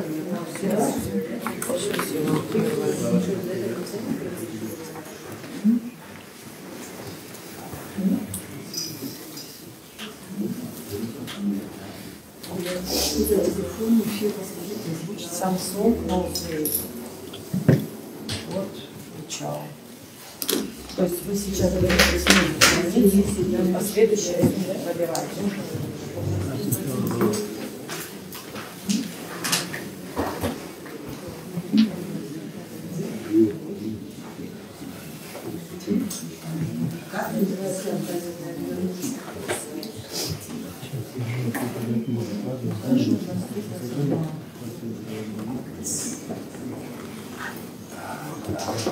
Посмотрите, все переписано.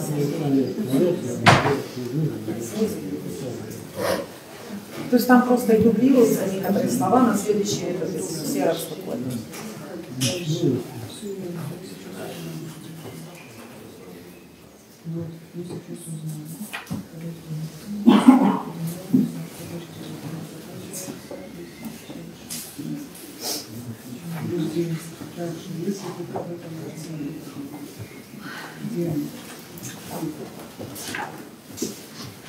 Оно закончилось здесь. Дальше. Вот мы застроили обратно здесь же, где этот лист. Что там вы хотите представить? Вот мы на этом завершили. Все, дальше. Жанна, я очень устала. Вот она пишет. Жанна, я очень устала от этой темы.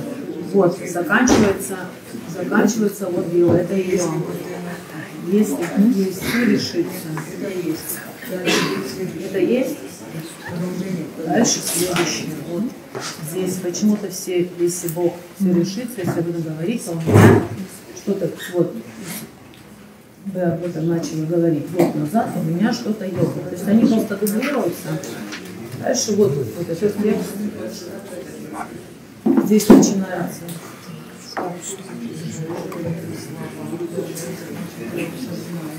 Вот это ключик.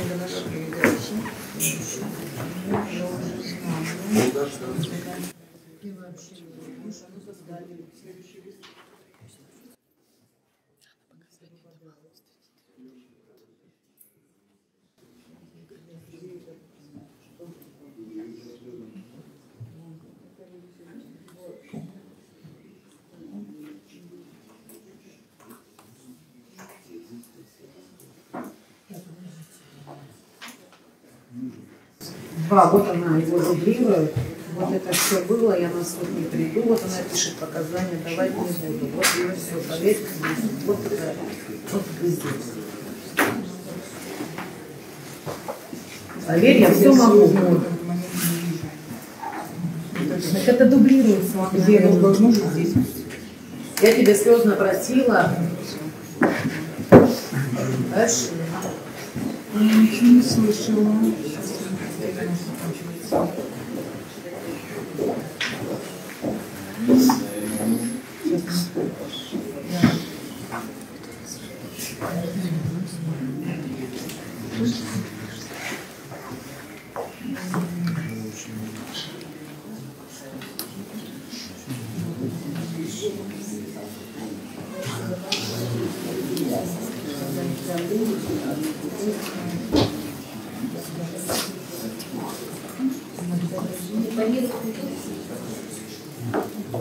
Ну там уже дальше, где вот дальше этих слов.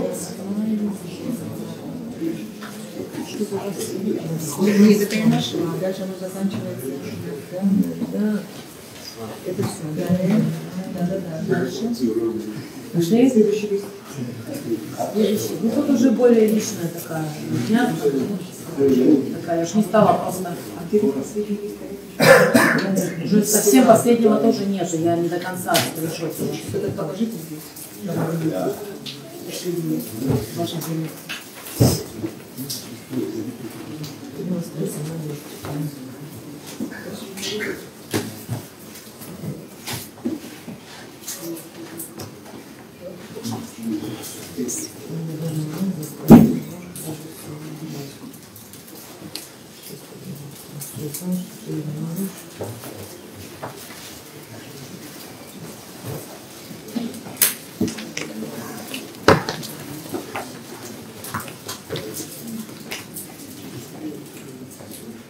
Вы точно не заставили давать показания.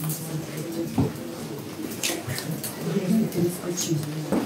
Вы точно не заставили давать показания. И заканчивается. Ну, то есть, я так понимаю, ну, то есть дальше что там неинтересно. Тут же вы можете посмотреть. Это ее переписка лично. И Кристина, эти Кристина.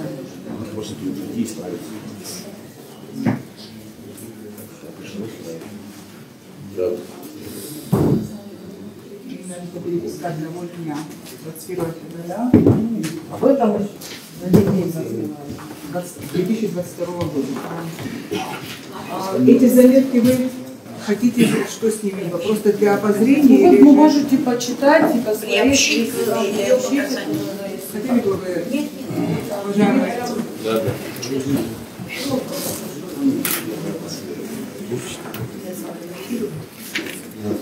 Можно сказать? пожалуйста.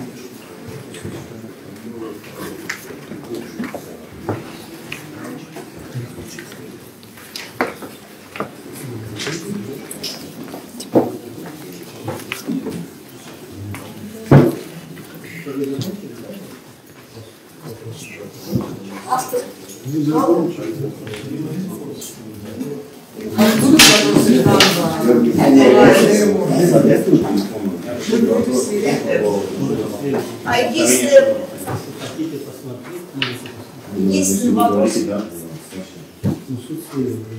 вопрос имеет к завершению, скажите, пожалуйста, уважаемая,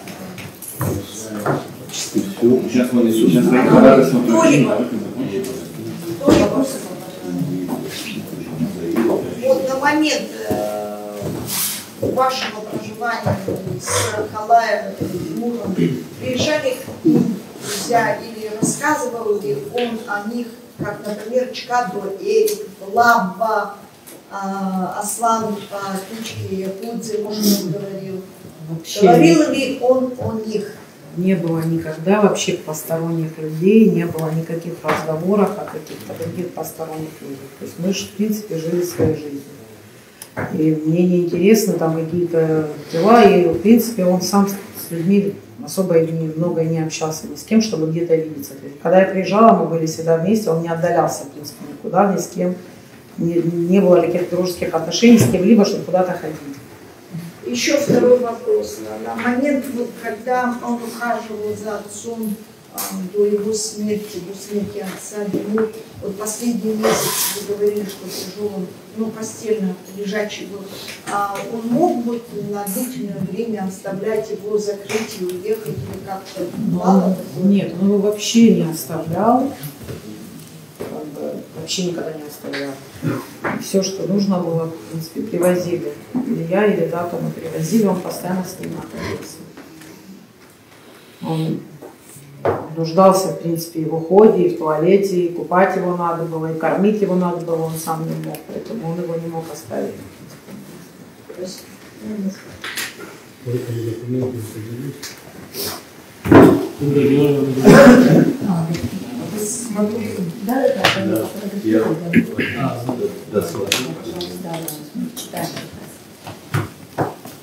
Вопросы будут, да, у вас? Да.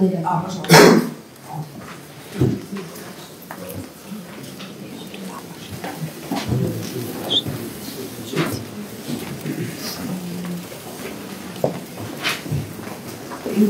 Перейти к допросу, наверное, все-таки решим с этими заметками. Речь идет о приобщении. Ваше мнение, свидетель просит приобщить эти заметки. Вы ваше мнение, вы все единогласно, вы за приобщение данных заметок? Наказание неровных, это ее заметки. Нет, свидетель просит приобщить в этой части. Вы Не согласны? Можно уточнить, с какой целью эти заметки приобщаются, что они подтверждают и что они опровергают. Они задают вопросы свидетелям, письменные заметки приобщаются к суду для того, чтобы доказать какое-то событие, либо опровергнуть события другого. Что, с какой целью не вы будете отвечать, а желательно, что свидетель ответил. Но она же дает показания, она же говорит о том, что я просила ее о чем-то, а вот в этих смс-ках прям вот видно, что она отказывается от того, что она вообще такое говорила. Я ей там 1000 раз вопрос задаю, ты точно подписывала, что ты, ну, то есть читала то, что ты подписываешь? То есть я слышу одно, а ты говоришь совсем другое. Но там же понятно, что она опровергает то, что она говорила об этом вообще. Она говорит, что я не приду в суд. Не переживай, я не приду. Когда я вопросы задаю, вы почитайте, там есть вопросы, на которые она говорит, ты чё, типа, мол, я могу, посмотрите, вы почитайте просто. Здесь я поэтому не стала читать. Здесь тоже свидетель не помнил о некоторых событиях, мы огласили ее. Вот мне напоминала, что пусть почитает, когда и вспомнит. Сейчас почему с ней спорить? Я сказал, я смотрю, для какой цели приобщить. она сказала, противоречит. Просто, я сейчас прям дословно же не знаю, какие показания Кристина давала или там что. То, что я слышала, я понимаю, что это там есть противоречивые ей же вопросы на ее же То есть эти заметки опровергают показания свидетеля. Думаю, что да. Думаю, что да. Может быть, не все, но...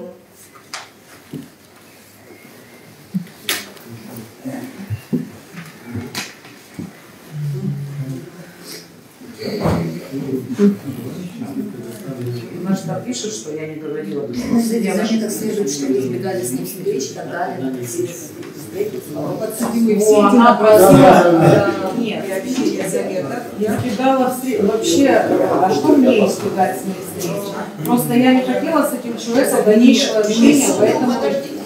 Ваше мнение за приобщение заметок, представленных свидетелей, ваше мнение? Я считаю, нужно для полноты. Да, я не смотрел сюда, да, я не Да, конечно, Она находила, что не надо Судебная коллегия, совещаясь на месте, определила приобщить к материалам уголовного дела письменные заметки, представленные свидетелем генерального жанра на бумажном носителе для...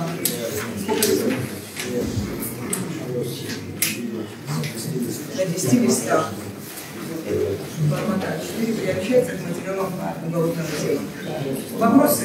Инна Геновна, у вас были даже вопросы? Скажите, пожалуйста, вот за 5 лет проживания в 2015 по 2020-2021 год было ли такое, что в вашем доме кто-то оставался из членов семьи Дельмура до 15 по 19 год, да? Было ли такое, чтобы там, где вы живете вместе, оставался кто-то из членов семьи, из друзей, из ваших подруг? Кто-то ночевал в доме, такое, что было? Где мы вообще были? Где вы жили, да, где вы, когда вы находились в Абхазии, было такое, чтобы помимо вас вдвоем еще кто-то в доме оставался? Да нет, тоже не было. Я не помню. Это был единственный случай, когда привели человека, да? Ну, приходили, уходили, какие-то знакомые, родственники приходили, чтобы оставался. Ночевок, наверное, несколько дней, что такое было. Не было. Скажите, этот человек, который у вас находился в доме, которого вы за 2 дня видели только со стороны, со спины, с затылка, вы, он что ел? Он курил ли сигареты? Я не интересовалась, что он ел. Я могла приготовить еду, оставить на плите и уйти. А там, что он ел или что он курил, я не могу сказать. Посуду тоже мыли они за собой? Или вы видели его? Я ни за кем посуду не мыла. Ну, что посуда скапливалась? Или Нет, они сами, наверное, мыли. Что у Тимура есть, он может помыть посуду, что из такого снять, что Вы видели, чтобы в доме... Вы сами курите сигареты? Да. В доме вы в самой квартире курили? Или вы ходите на улицу? Ну, я на балконе. Ну, там такое было окно, как балкон. А вот этот человек, он курил сигареты?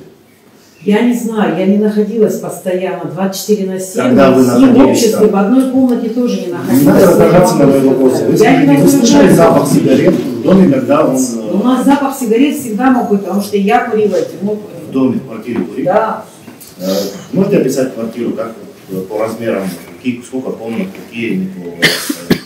Ну, там коридорчик был, потом зал, через зал Заходишь в коридор, спальня. входишь Сначала в коридор. коридор, потом через коридор был зал, потом с дверей от зала была спальня. То То есть есть, зал был пройти спальню проходной, надо было в зал попасть. через зал. А где этот человек спал?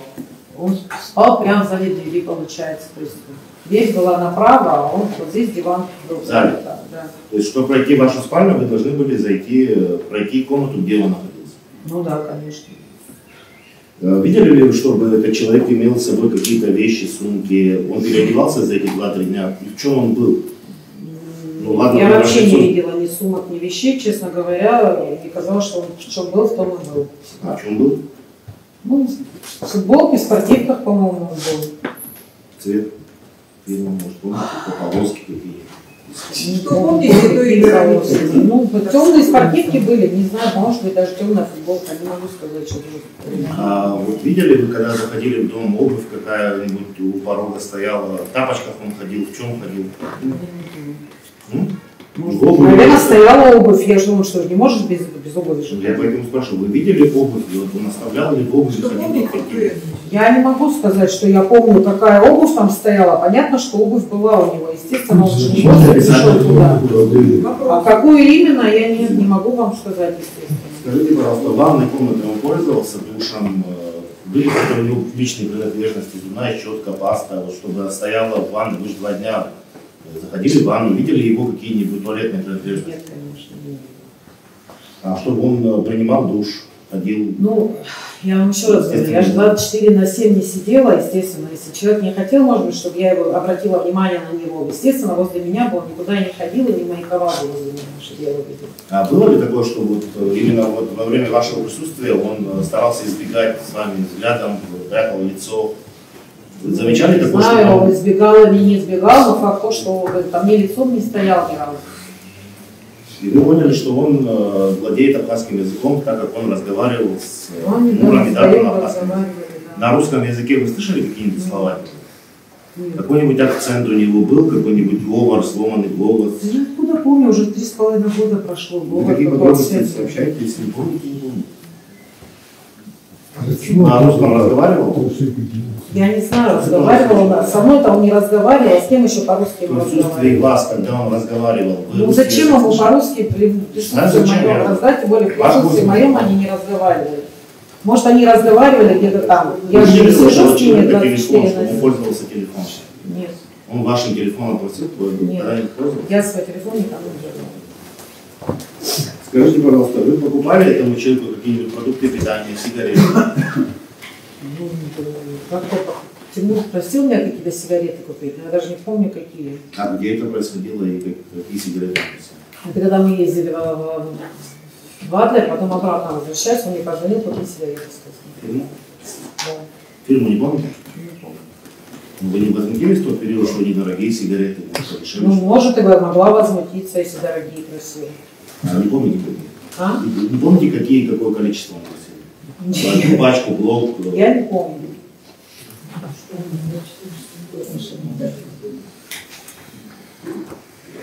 Скажите, пожалуйста, чем Тимур занимался, на что жили, вот, имели ли возможность, предположим, приобрести автомобиль, ходили на автомобиль? Я или он? Вы вместе же проживали, это ваш гражданский муж, ваша семья. Я могла себе позволить купить автомобиль, на котором мог бы ездить туда-сюда, но свое прав не было. А Тимур не высказывал такое желание купить машину, деньги копил? Зачем покупать машину, если у вас она была? А, ну вы же не всегда же находитесь. Ну, почти Вы всегда. заставляете Не мешайте, они же вам не мешают. Ну, вы снижаете порядок. Меня может просить, купи мне еще машину. А Если потому что машина он у не имел нас... прав, он умел управлять авто. Ну, он ездил, да, он со мной сидел. Вы когда-нибудь видели у него в пользовании, либо во владении белый седан? У него не было. Ну, может, кого-то попросил, вас подвозил. Нет, у нас был серебристый седан, а потом был Заубор, и все. У нас других машин нет. Вот те очки, которые вы купили в Гудаутах, вы можете вспомнить, за какую сумму вы их За купили? 8 тысяч я купила. За 8 тысяч рублей. Я их потеряла потом. Очень Это вы жалко. себе купили или ему? Ему. А какая необходимость была в ноябре защитные очки покупать? У нас что, в ноябре солнце не бывает? Сейчас есть солнце, в этом мае. запрещено. Ну, март, тем более, солнце не должно быть. Скажите, пожалуйста, вот какую-нибудь сумму заработали вы на продаже этих мандарин, и сколько их было? Мы ничего не заработали, мы даже в минус ушли. А ночевал он где? В вашей машине? В машине на ПСО. А вы пешком перешли и Да. приехали? Это какой день был? Когда вы туда поехали и когда вернулись? Вы далеки сначала. Ну, вернулись мы уже после событий, а уехали до них. А когда были события, вы помните? Ну, вы же говорите, что Я не 20... говорю. Ну, все говорят, что они были 22 числа. Значит, После 20, событий. когда поехали? Вернулись после событий. 23-го? Да нет, когда как раз рейд был наверху, мы же возвращались. То есть вернулись вы в день, а уехали за день. 21-го уехали, 22-го вернулись. Ну, да, мы там же начала. Ноябрь месяц. Ноябрь месяц, да? Это 19-й год. День, когда произошло тройное убийство в городе. Ну да, потом уже это убийство, об этом мы узнаем.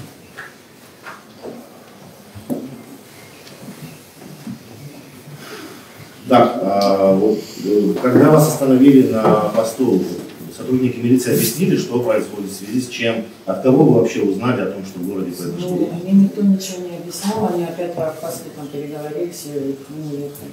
А кто за рулем был? Не знаю, может быть, я. Вы документы представляли, машину, багажник открывали, Ну, показывали? он сотрудник СГБ, что он везде бы предоставлял документы, что ли? На посту ДИ. Вас сотрудники СГБ Ну, не остановили, знаю, может, посмотрели. знал, может, сказал им что-то. Я не помню, мы сейчас предоставляли или нет. Такие вещи Машину спрашивают. досматривали? Нет.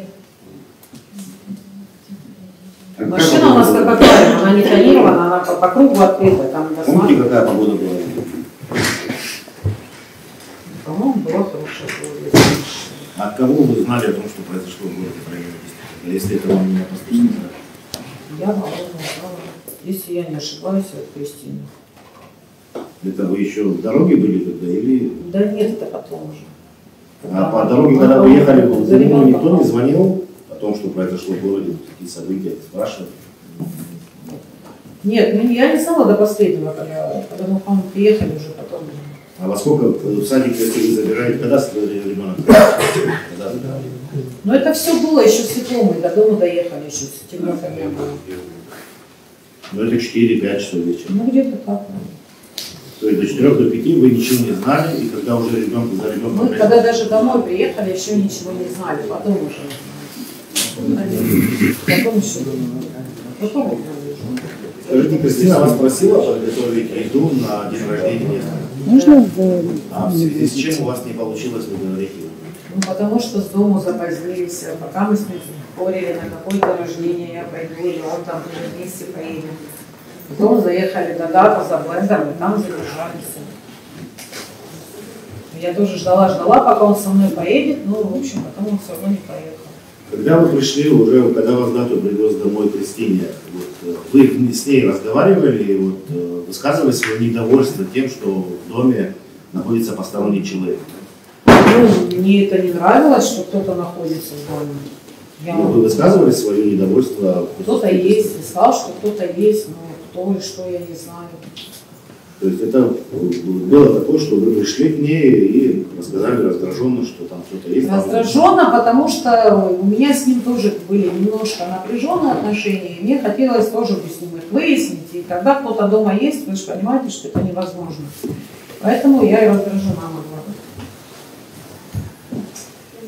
Так, до скольки вечера, до какого времени вы находились на дне рождения? Не знаю, уже поздно было. Когда вы вернулись домой, вы оставили дату, вернулись на своей машине домой, да? Этот человек уже дома был, в смысле спал или бодрствовал? Помните? Ну, я не помню. Зачем он бодрствовать? Время уже позднее было. Ну, вы видели, чтобы он спал или ходил, телевизор смотрел? Да я сама зашла и зашла сразу домой. В комнату зашла. Вы же мимо него прошли? Ну и что прошла? Вы Человек видели? лежал спиной ко мне, я же не буду заглядывать, бодрствует он или глаза. Скажите, а вот постельные принадлежности для него, он сам дату Дымур ему выдал или вы показали, где подушка, одеяло? Я ничего не показываю. Ничего не.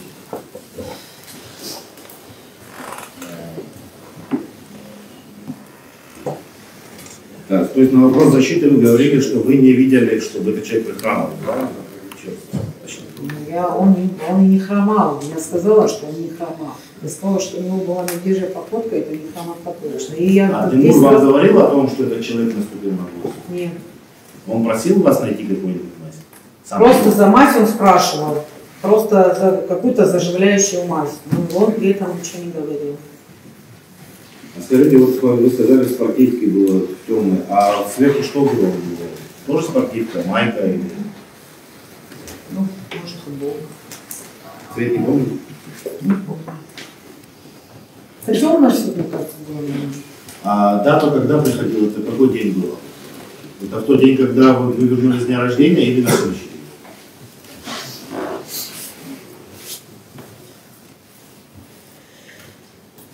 Да не помню. Вот когда он зашел, не помните, когда он зашел в дом, вам, вот как вам показалось, они знакомы с этим человеком или он просто...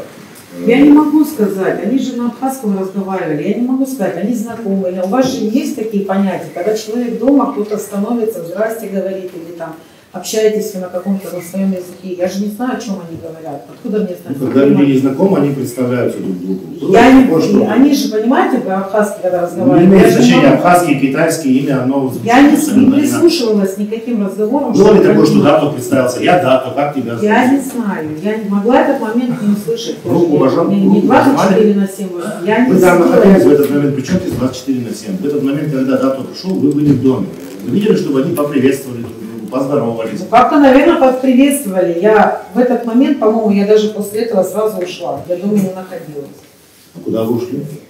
Не знаю, куда я ушла. Куда уйти? Мы лишь где Может, почти не ушла, может, я не помню. Скажите, вот на следующий день, когда вы поехали к внуку на день рождения в Латвию, вы с Кристиной по дороге обсуждали нахождение этого человека в вашем... Она меня спрашивала, кто что, я говорила, я не знаю, кто и что, и мне не интересно, кто это или что это. Мне вообще он не нужен, этот человек, думает, зачем он мне нужен. Ну, давай, я Это и с ней тогда обсуждали? Ну, могли об этом говорить, обсуждать, зачем я с ним.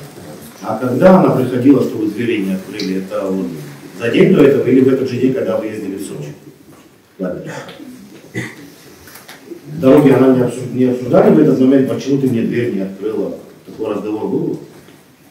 Она мне как-то вопрос задала, почему я Она машину видела вашу? Да, она машину видела, я ей сказала, ну мне не хотела, чтобы ты в этот момент пришла. Почему, что?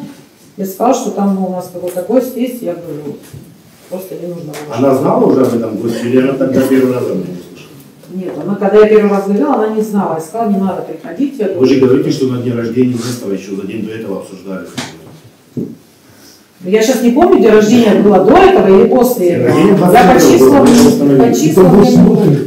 Нет, показания давала свидетеля. 23 ноября был день рождения. Я сейчас... Вы его крестная мать, правильно?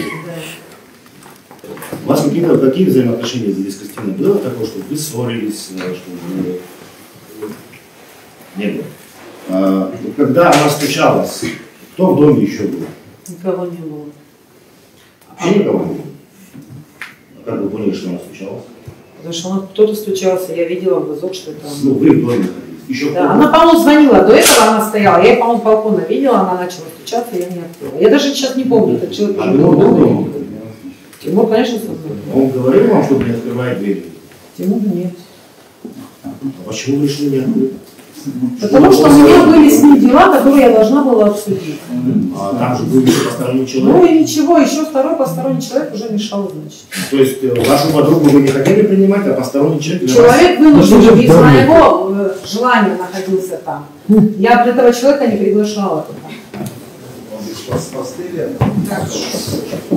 Ну, Ваша честь, все сверху, мы эти вопросы задавали, она отвечала, а новое. Свидетели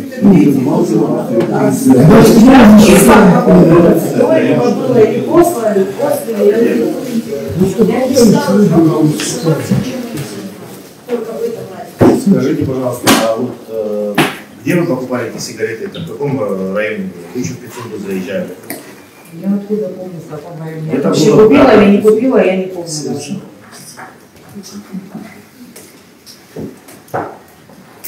А другие продукты питания какие-нибудь покупали? Я не помню, вы такие мелочи спрашиваете, я должна все помнить. Честно я вам скажу, иной раз даты не помню, у кого какой день рождения. Дай бог одноклассникам здоровья и Инстаграм.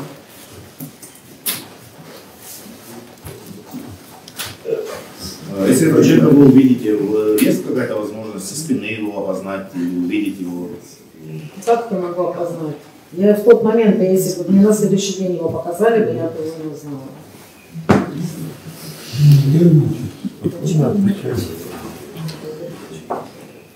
Хорошо, пока нет вопросов. Да, несколько. Скажите, в каких вы отношениях состояли на момент 2019 года с Савицкой Кристиной, с ее мужем? Вообще, в целом. Я не помню, в каком году ребенка покрестили. Ну, как бы я до этого не знала. Я узнала их уже, когда, после того, что мы начали общаться. Я до этого их не знала, потому что они стали жить. Потом познакомились, начали общаться. Потом она попросила, чтобы мы ее сына покрестили.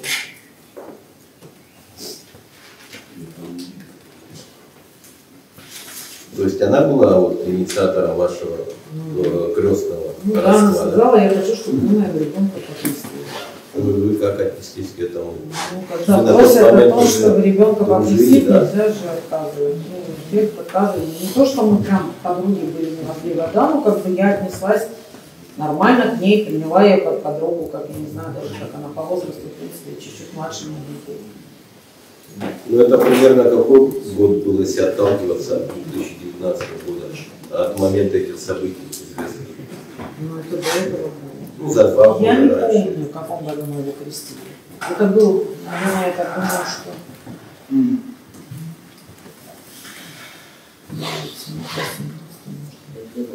Ну, То есть он вообще был, там, ну, я не знаю, не было мы его крестили, он маленький был еще. у вас были хорошие отношения? У нас были хорошие отношения, у нас всегда были хорошие отношения. Я их понимала, да, мы ездили, возили ребенка в больницу, и с нами они ездили. То есть я их сопровождала, везде бегала с ними, сюда приезжала, как внимание уделяла, а потом она сказала, давайте покрестить моего ребенка. Вот, но сегодня вот из сегодняшних ваших показаний следует, что Кристина Авицбах, можно так сказать, наверное, что частично оговорила вас, да, сказала неправду в той части, что вы обращались за помощью доктора там, или медика для оказания помощи там, незнакомому постояльцу. Да? Сегодня вы говорите, как мы услышали, что такого не было. Ну, скажите вы, зачем это Кристине, например, нужно было? Какая у нее мотивация? Вот вы на сегодняшний день анализировали вот это все, много времени прошло. Вы для себя какой-то вывод сделали в этой части? Я не знаю, зачем ей это нужно, мне самой с удивлением вообще, для чего это нужно. Как поэтому она меня просила, там, давай пообщаемся, поговорим, а что ты мне можешь сказать? Мне хватило, достаточно было того, что с ее дома я вышла, и меня просто скрутили, грубо говоря, и привезли в СДП. Этого мало? Этого мало, чтобы понять, что Тимура тоже забрали с ее мужа машины, то есть это семья какой-то, я не знаю, от чего пошла такая неприязнь, нежелание нам куда-то попасть. Зачем это нужно было? Я не знаю, зачем, может быть, она хотела какой-то карьерный рост свой сделать или еще куда лезть. Может, она сыщик великий, подумала, что ее поощрят за это. Куда мне знать, что у нее за желания были, но я такое не понимаю вообще. Для чего это делается, вообще не понимаю. Тем более,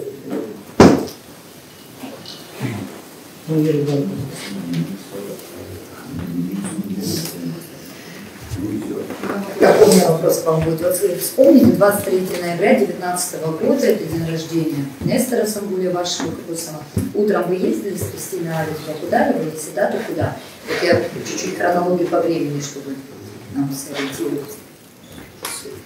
не знаю, может быть, за продуктами. За продуктами ездили. Может. Приблизительно помните время? Не помню я, честно не помню, потому что я ей сказала, что я там куплю что-то там делаю. Может быть, мы ездили. Я сейчас не помню. Вы с продуктами вернулись к себе домой, которые купили на рынке? Какое значение имеет вот это ваше? Ну, я не знаю, наверное, я, может, я дала продукты. Я не помню, что там может, я честно не помню. Когда вы поехали домой в Дану Халай, это приблизительно сколько?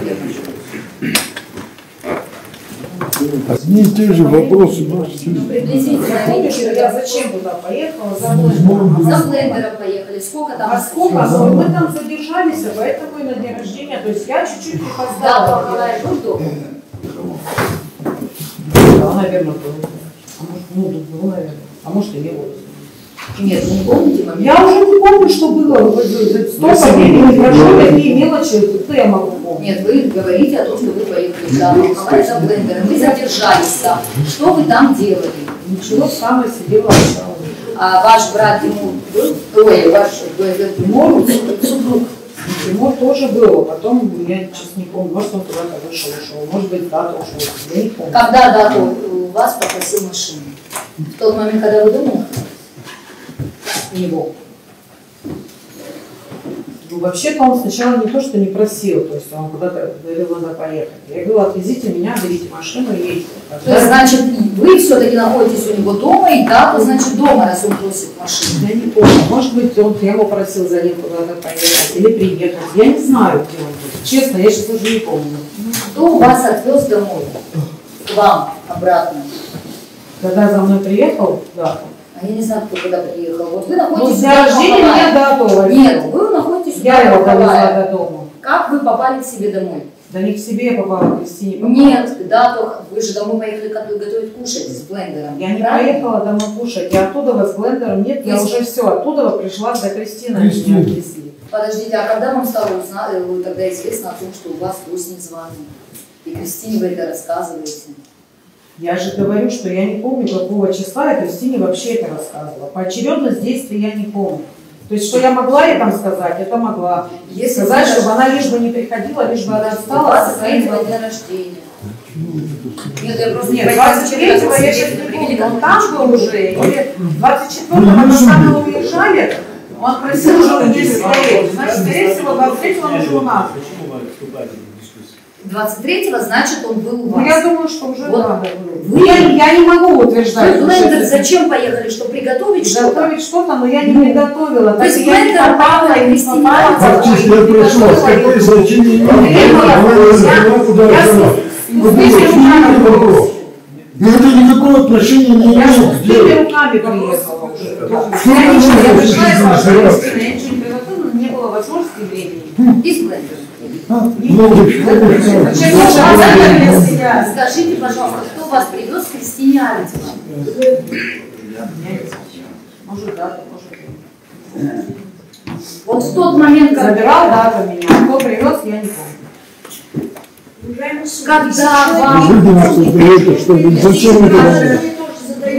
Когда вам Тимур Ахалая, либо дату Ахалая?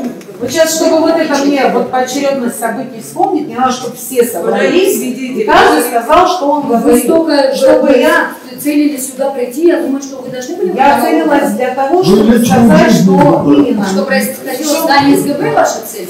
Нет, почему здание СГБ? Мне интересно было вот опровергнуть то, что Кристина говорит, то, что я ей это говорила, то говорила. А когда, с кем, во сколько, за что я обещала, я это уже А нам не помню. интересно, что было 23 числа. Ну, это правда, я не помню уже то, что было. Следующий вопрос. У меня вопрос все-таки, скажите, пожалуйста, вы, Кристине Аритьевне, приходите на день рождения, в ходе разговора говорите... Пустыми руками, и говорю, что я ничего не успела Ничего не сделать, что не приготовила, было потому что у меня возможности. человек, гость незваный. Я об этом Когда зачем вы- говорить, что у меня Подождите, гость ответьте не знаю. на Я вопрос. сказала, что я дома не была, я была у... Вы у ответили на вопрос прокурора и сказали о том, что у вас гость и вам это неприятная ситуация. Соответственно, вспомните, пожалуйста, когда вам стало... Я не знаю, когда у меня был гость, какого числа. Уже был, чтобы сейчас сказать, Да, какого был числа. дома или нет, вам тоже Я неизвестно. не помню. Если допрос идет без Вы помощи. помните, может быть, дату Ахалая в этот день на свадьбе был где-то? Я не откуда я знаю, мне что, отчитывается? Тоже вам неизвестно, да? Вот просто день рождения Нестору тоже не помните, да? А вот когда вас везли к Нестору, вас дату один вез или с Тимуром? Я не помню, с Тоже кем не вез, помните. кто вез, вообще тоже. Хорошо. Если я не помню, кто вез, зачем вы говорите, с кем вез? Мало ли вдруг вспомните какой интерпретации. Ну, если все вместе соберемся, сядем, и каждый скажет, кто вез, напомнит о чем-то. Вы проверяете показания и задавайте вопросы. Мы Вы проверяете показания. Скажите, пожалуйста, Владимир Иванович, пожалуйста, дайте возможность нам задать вопрос. Вот вы сказали о том, что сотрудники СГБ просили вас сказать про медикаменты. И вы опасались сотрудников СГБ, да? Я настолько опасалась, что даже когда вот здесь пришли мои показания депонировать, что мне хотелось кричать «помогите», только не знала, кому довериться Вопрос. можно. Вы опасались сотрудников СГБ, да? В итоге сотрудники СГБ на вопрос, что же от вас требовали, вы сказали о том, чтобы подтвердить вот эту ситуацию, связанную, что якобы у вас дома находились медикаменты. Такое у вас сотрудники просили? Не только медикаменты. Скажи, что он хромал, то есть человек хромал, мне давали фотографии. Вот это он узнает, вот это он же, вот это он же. Вы ознакомливались с своим протоколом допроса перед подписанием? Я читала его, но там много чего было не так, как нужно Ну вот было, в части, как я например, даже говорила. в части, например, медикаментов, вам задавали такой вопрос про медикаменты, и Я вы не ответили, видела что не было медикаментов. Я да. не видела То и есть- не было. Я не Ну, видела. значит, Я бы у вас- заметила медикаменты, я бы заметила все Нет, равно. Я вам говорю, вот вы ознакомливались, вы говорите о том, что я ознакомилась с протоколом. Там было не все. так как вы говорили. Однако в протоколе допроса указано, задают вопрос про медикаменты, и вы отказываетесь. Все-таки у вас была возможность говорить, получается, правду, то, что вы видели. Ну, а как я могу сказать совсем в наглую то, что может вообще поменять все в жизни? Начнем с такого я вам давления, еще раз говорю, что было давление, были устрашения, что меня в камеру засунут бесоголовный. Это все было. Это я, даже вот когда вот прокурор пришел, у меня как будто спасение пришло, он меня начал успокаивать, но все равно меня это не успокоило. Даже когда я на суде была, вот она говорит, что она была, а я этого не помню. Мне даже не сказали, что это твой адвокат, что ты можешь ему довериться, что ты, ну или какой-то адвокат там, все равно, что я могу кому-то довериться. Мне вообще такой возможности не предоставили. То есть я была на весь СГБ одна, и я не знала, что мне делать. Мне лучше было умереть в тот момент. Скажите, пожалуйста, вы уверены о том, что вот с тех событий, вот, которые происходили в вашей квартире, был незваный гость, до того момента, как Тимура Акалая задержали, вы постоянно находились в Абхазии и не выезжали за пределы Абхазии? Ну, я выезжала же. Выезжали. Подождите. На день рождения же выезжали. Нет, на день рождения. Нет, в период, я говорю, после того, как незваный, вот с того момента, как незваный гость у вас находился, и до момента задержания, вы более не выезжали, за исключением единственного вот этого случая с Кристиной Альфой. В Россию, по-моему, не выезжали. Ну, что бы я 23-го или там 24-го, например, выехали. 6-го заехали. Помните? Вот скажите, пожалуйста, вы вот в своей речи говорили на вопрос отвечания, что у вас не было в Абхазии вообще кого-либо из знакомых, которые могут разбираться там, в медикаментах и так далее. Да, правильно я понимаю? А скажите, пожалуйста, у вас есть такая подруга Асма Айсанова? Она кем приходится по своей специальности? Она знакомая. А кем по специальности? Ну, она медик, фельдшер, по-моему. Скажите, пожалуйста, а вот вы помните тот момент, когда вы находились, как бы 728-55-77, это ваш номер телефона? Или этот телефон находился в пользовании дату Тимура Акалая, правильно я говорю? 728-55-77. Этот номер зарегистрирован на вас. Да, я какой-то покупала, у меня был один, сгорел он, по-моему, потом я другой. В чем пользование он находился? Ну, я для себя его. Тимур Акалая пользовался этим номером конкретно? Если телефон лежит, может быть. Ну, я приезжала сюда, мне в России этот телефон не нужен был. Я приезжала сюда только ради того, чтобы здесь... В этот день, 23-го, когда был день рождения у Нестора, 21:01, как раз-таки звонок с этого абонентского номера. Если этим номером пользовался Тимур Акалая, в это время 21:01, где вы находились? Ну, точно не рядом. То есть нет смысла ему звонить вам, когда вы рядом находитесь. Вы можете вспомнить? Подождите, а... Тимур входит, агент контакта уходит Тимур Акалая, поэтому звонит. Нет, подождите. Агент контакта, моему номеру тоже его присоединено, агент контакта. Ну, подождите, он с 55-77 звонит кому? 21:01. Да. На WhatsApp? Или на обычный. На обычный российский номер? На обычный. На какой? Наверное, на ваш. Ну, наверное. Ну, какой на обычный? Вы Я вам сейчас скажу, 728-35-35. А, ну вот этот номер Это ваш. Оба, да, номера были у меня. Ну, значит, я была здесь где-то. А кто вам мог звонить с этого? Ну, значит, мой телефон второй был здесь дома, и он мог позвонить. Почему нет? Значит, мог Дима позвонить. Почему не мог? Да. Скажите, пожалуйста, вот в тот момент, когда он звонил, где находился? Я откуда знаю, где я находилась? Я вам подсказываю, вот,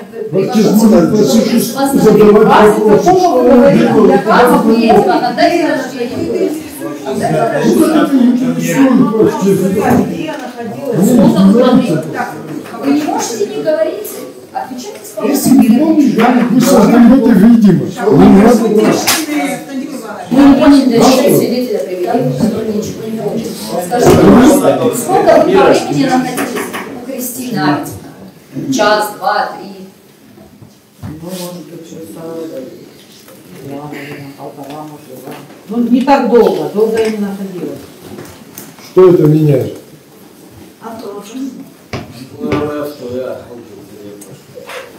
Сексуальный человек,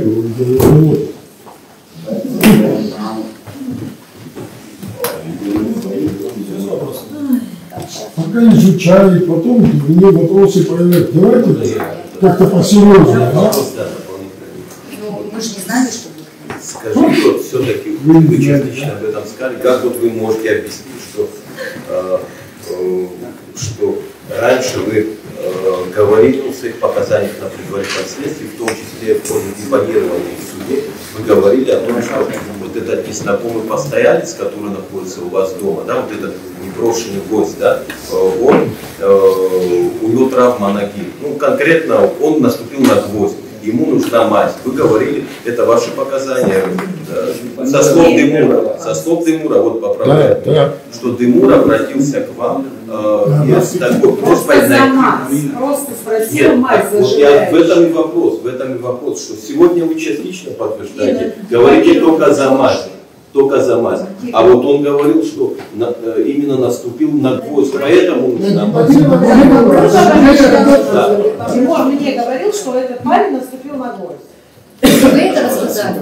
Я не могла это рассказать. Ну, я могла это суду рассказать, если бы, например, я просто вот уже от страха не знала, куда деться. Но на гвоздь не наступал, он не наступал на гвоздь, никто об этом мне не говорил. Не было такого. На депонирование я вам еще раз говорю, что мне тут со страха, я не знала, куда себя девать. Нету, вы там не говорите. Не говорите. Представляю.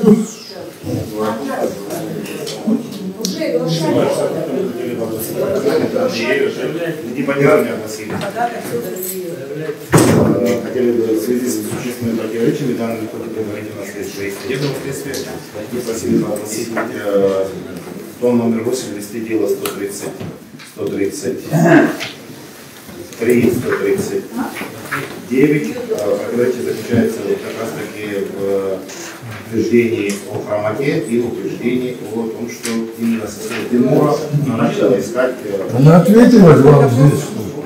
Депонирование мы огласили. Это 8-й том, да. Вы поддерживаете. Да, я поддерживаю. Марина Георгиевна.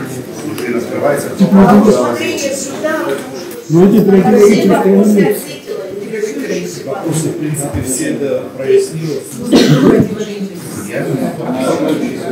А почему есть противоречие, то уже она объяснила. В чем противоречие? Она Непонятно. объяснила, почему так. Она ссылается на заводчивость постоянно. Простите, в чем вот противоречие? Она говорит, я такого не говорила. Они могли записать. Я не вижу противоречия. Не видите противоречия против... Я только мотивировать, почему Она дала отказываю. объяснение этих противоречий Ты меньше просто... всех.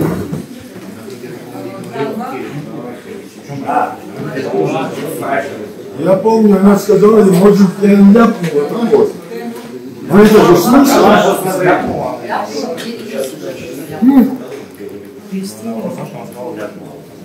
Это я от себя могла бы ляпнуть, сказала. Чтобы не заходила преступление. Вы невнимательно слушаете свидетелей. Я не думаю.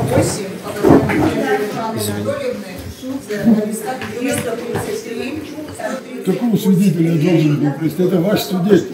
Это вы должны были ее приводить, а не я. Это не мой свидетель. Такого свидетеля привел. Я привел. Это ваш свидетель. Оглашается материал уголовного дела, содержащийся в 8 томе, листе дела 133-139. Допрос от 3 января 2020 года.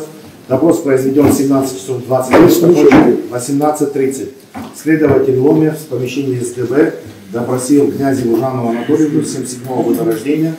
Анкетные данные с судом были установлены. Ей разъяснены под роспись ее права и обязанности. Предупреждена, что...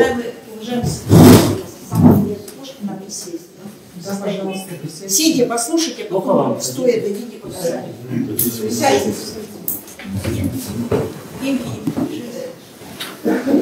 Жанне Анатольевне разъяснены ее Здесь права и вы добиваете обязанности ее. и предупреждены, что применяют технические средства, компьютер и принтер. под роспись. По существу уголовного дела могу показать следующее.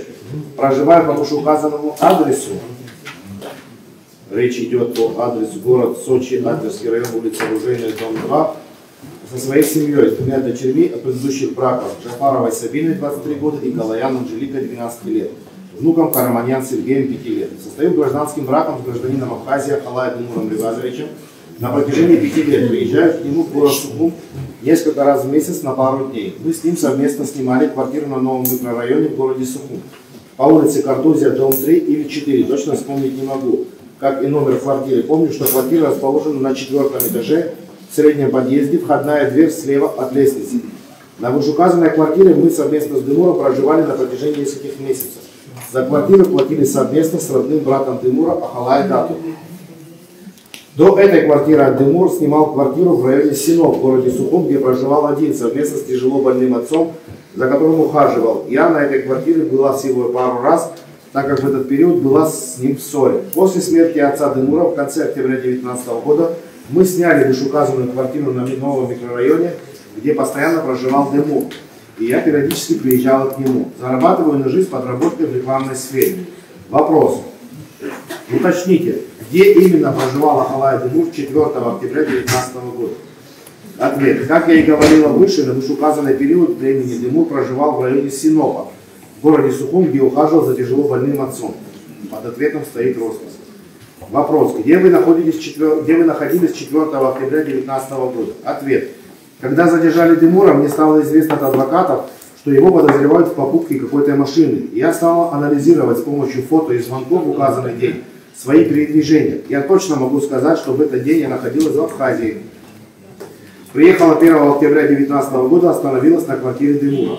4 октября 2019 года я совместно с Демуром спустилась на Синопский пляж, посидели на берегу моря, подышали воздухом, после чего примерно к 2 часам дня я уехал на своей автомашине марки Mitsubishi Grandis голубого цвета, госномерные знаки А288ММ серии АБХ, город Сочи. Примерно 16:30 я находилась на российско-абхазской границе и позвонила по видеосвязи Демуру. Он находился дома в этот момент. Я задержалась на границе примерно до половины 7 вечера, переехала на российскую сторону и направилась домой.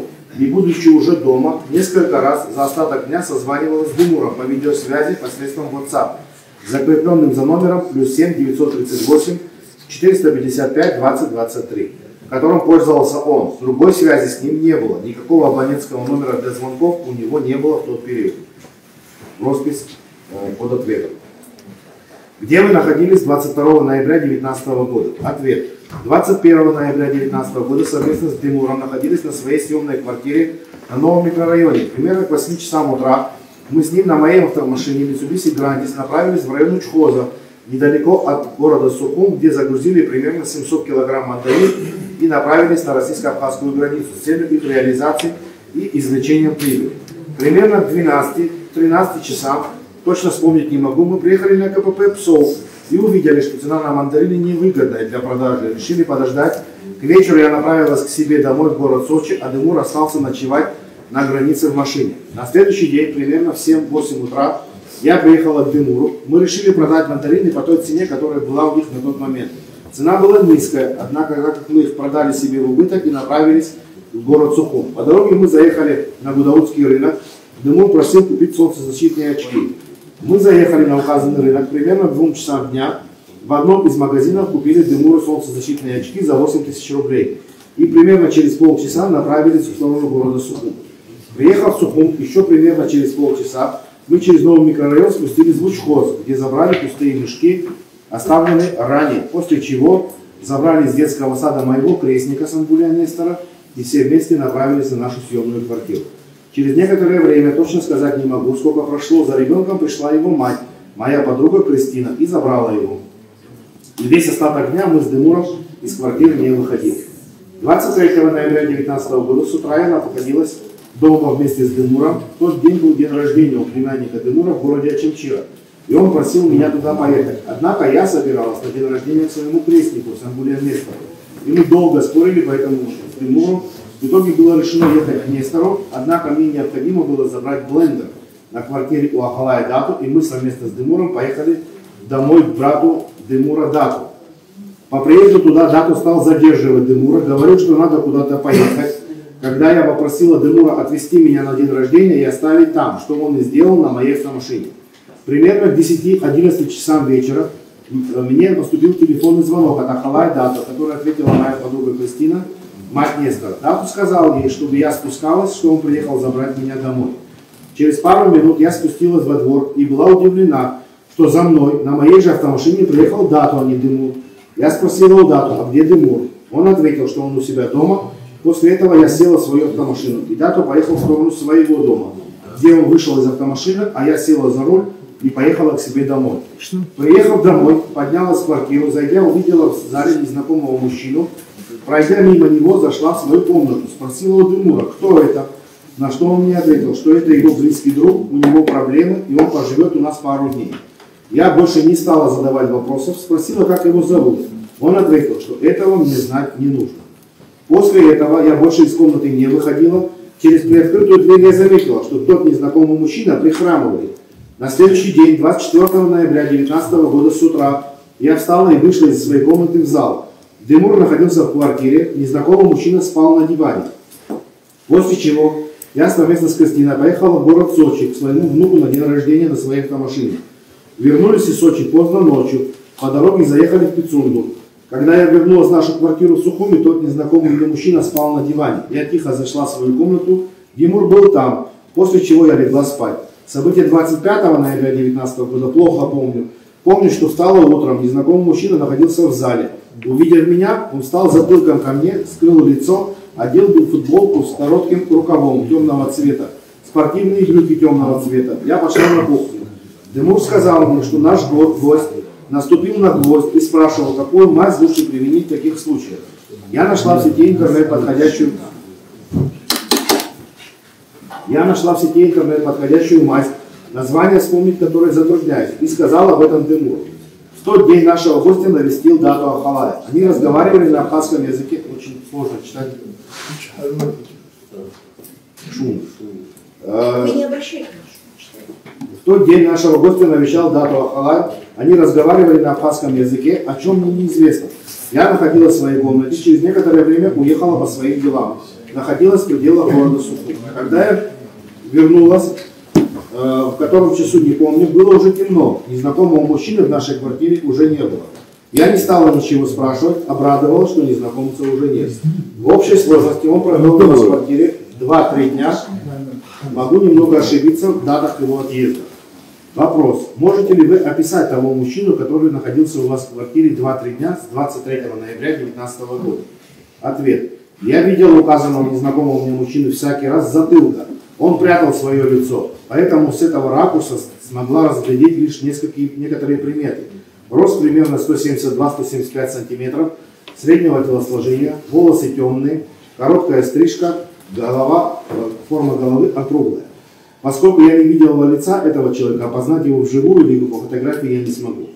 Вопрос. Знакомы ли вам Чкадо Эрик, Ганду Бислам по прозвищу Мына или Глаба Аслам по прозвищу Якутск?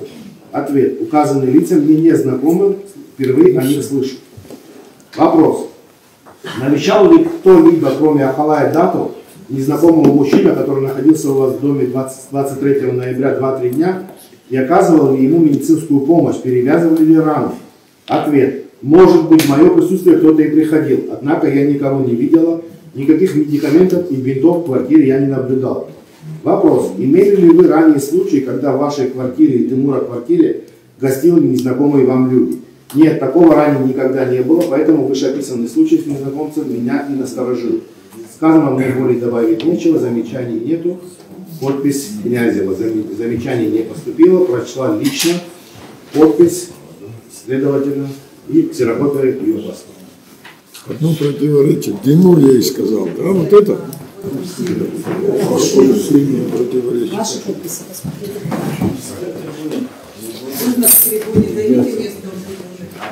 Возьмите. Вам демонстрирует протокол.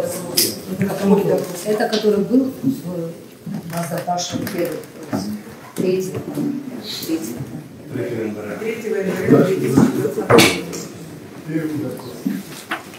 внимательно посмотрите, каждый вот здесь подписи, вот подпись, вот подпись. Я должна Вот, вот посмотрите, это ваши подписи, похожи они.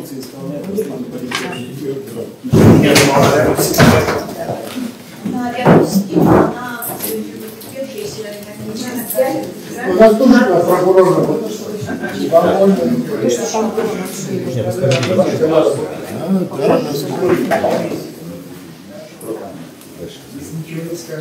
в том месте, где утверждают, что я сказала, что... Мне кажется, зададим вопрос, это ваши просто подписи, скажите.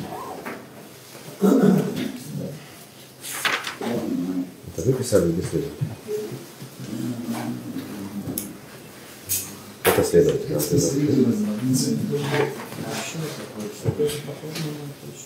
Это могут следователь заполнить, поэтому скажу. Я не могу даже... А подпись? Подпись моя,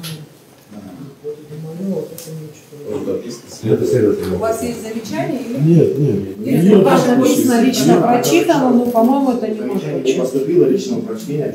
Подписи вроде Это все. следователь. ваши подписи? Да, подписи. Скажите, пожалуйста, свидетель, вот вы помните этот день, когда вас допрашивали, где это происходило? Вот в каком здании? Да? Ну, я не знаю, здание суд тут еще или там. Нет, до суда. Здание СКБ вроде бы.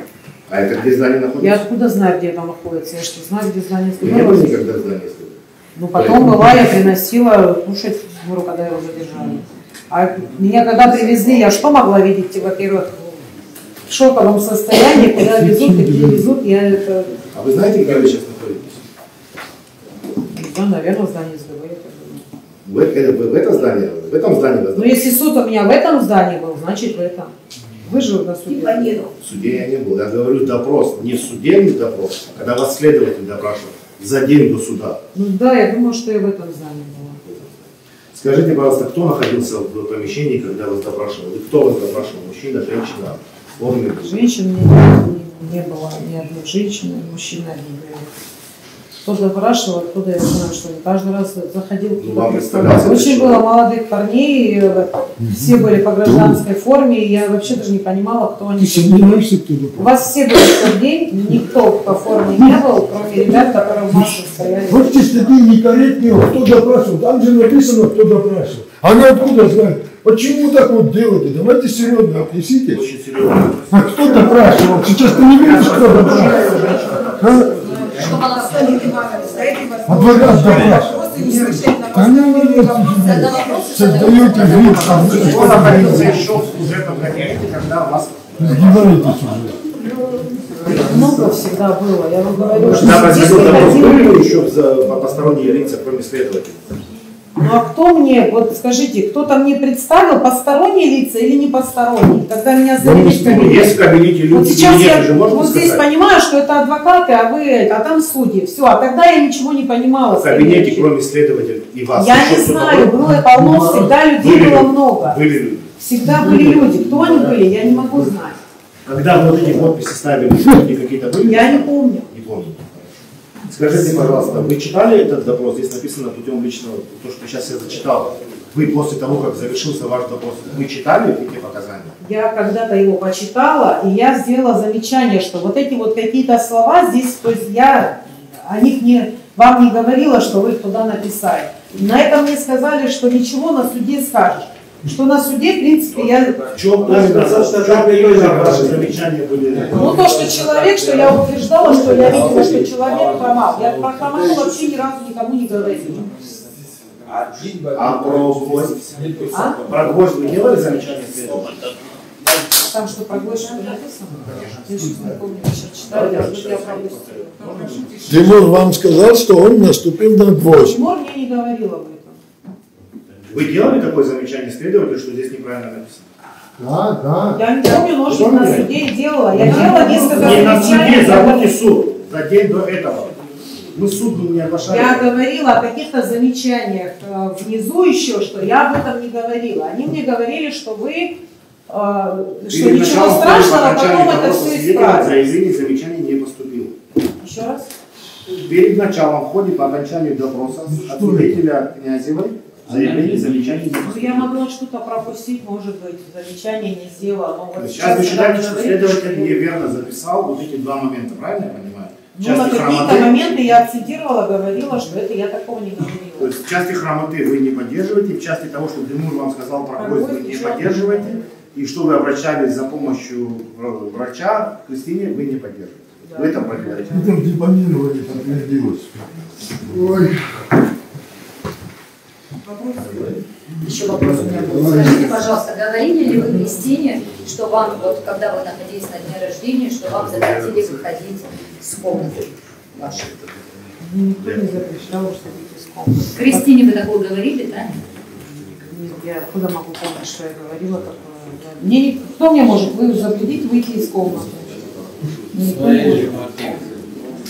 Что, как гость пришел, он мне запретит из комнаты? Скажите, пожалуйста, свидетель, а вот вы сказали, что вы следователю ничего не говорили, сделали ему замечание. А в суде, как в протоколе оказалась та же самая запись о гвозде и намазе? Смотрите, на депонировании я же сказала, что вот эти вот, я с этим, ну, то есть я не согласна, да, там с чем-то я этого не говорила. Ну, а там то, что они это...